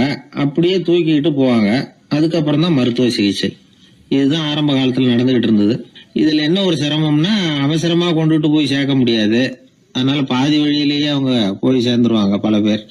சரி, கொஞ்சம் சீக்கிரமா அவங்கள கொண்டுட்டு போறதுக்கு என்ன வழி அப்படின்னு யோசனை பண்ணாங்க. குதிரை மேல ஏத்தி கொண்டுட்டு போனா என்ன அப்படின்னு ஒரு யோசனை. அது மாதிரியே செஞ்சு பார்த்தாங்க. அது இன்னமும் ஆபத்தா போட்டுது. குதிரை ஓடுற வேகத்துக்கும் அது போடுற குலுக்கலுக்கும் அடிபட்டு கிடக்கிறவனால ஈடு கொடுக்க முடியுமா? அலுங்காம குலுங்காம கொண்டுட்டு போக வேண்டிய விஷயம் இல்லை இது. சரி, குதிரை முதுகுல அவனை கொண்டுட்டு போக வேணாம். குதிரை வண்டியில கொண்டுட்டு போனா என்ன? 4 சக்கரம் உள்ள ஒரு குதிரை வண்டியை தயார் பண்ண வேண்டியது. அதை ஆம்புலன்ஸா உபயோகப்படுத்த ஆரம்பிச்சாங்க. 1487 இது பழக்கத்துக்கு வந்துதான். இது கொஞ்சம் சௌரியமா தெரிஞ்சுது. அதனால 1792 வரைக்கும் இந்த முறைதான் நீடிச்சுதான். ஒரு பிரெஞ்சு மருத்துவர், அவர் பேர் பேரன் டொமினிக். அவர் என்ன பண்ணாருன்னா, குதிரை வண்டியில படுக்கை வசதியை ஏற்படுத்தினார். முதல் உதவி செய்யறதுக்கு தேவையானதையெல்லாம் அதுல வச்சார். எங்கேயாவது ஒருத்தர் காயம் போட்டிருக்காருன்னு தெரிஞ்சதுன்னா அங்கேயே போய் வேண்டிய உதவிகளை பண்ணார். தன்னார்வ தொண்டர்களையும் இந்த பணியில அவர் ஈடுபடுத்தினாராம்.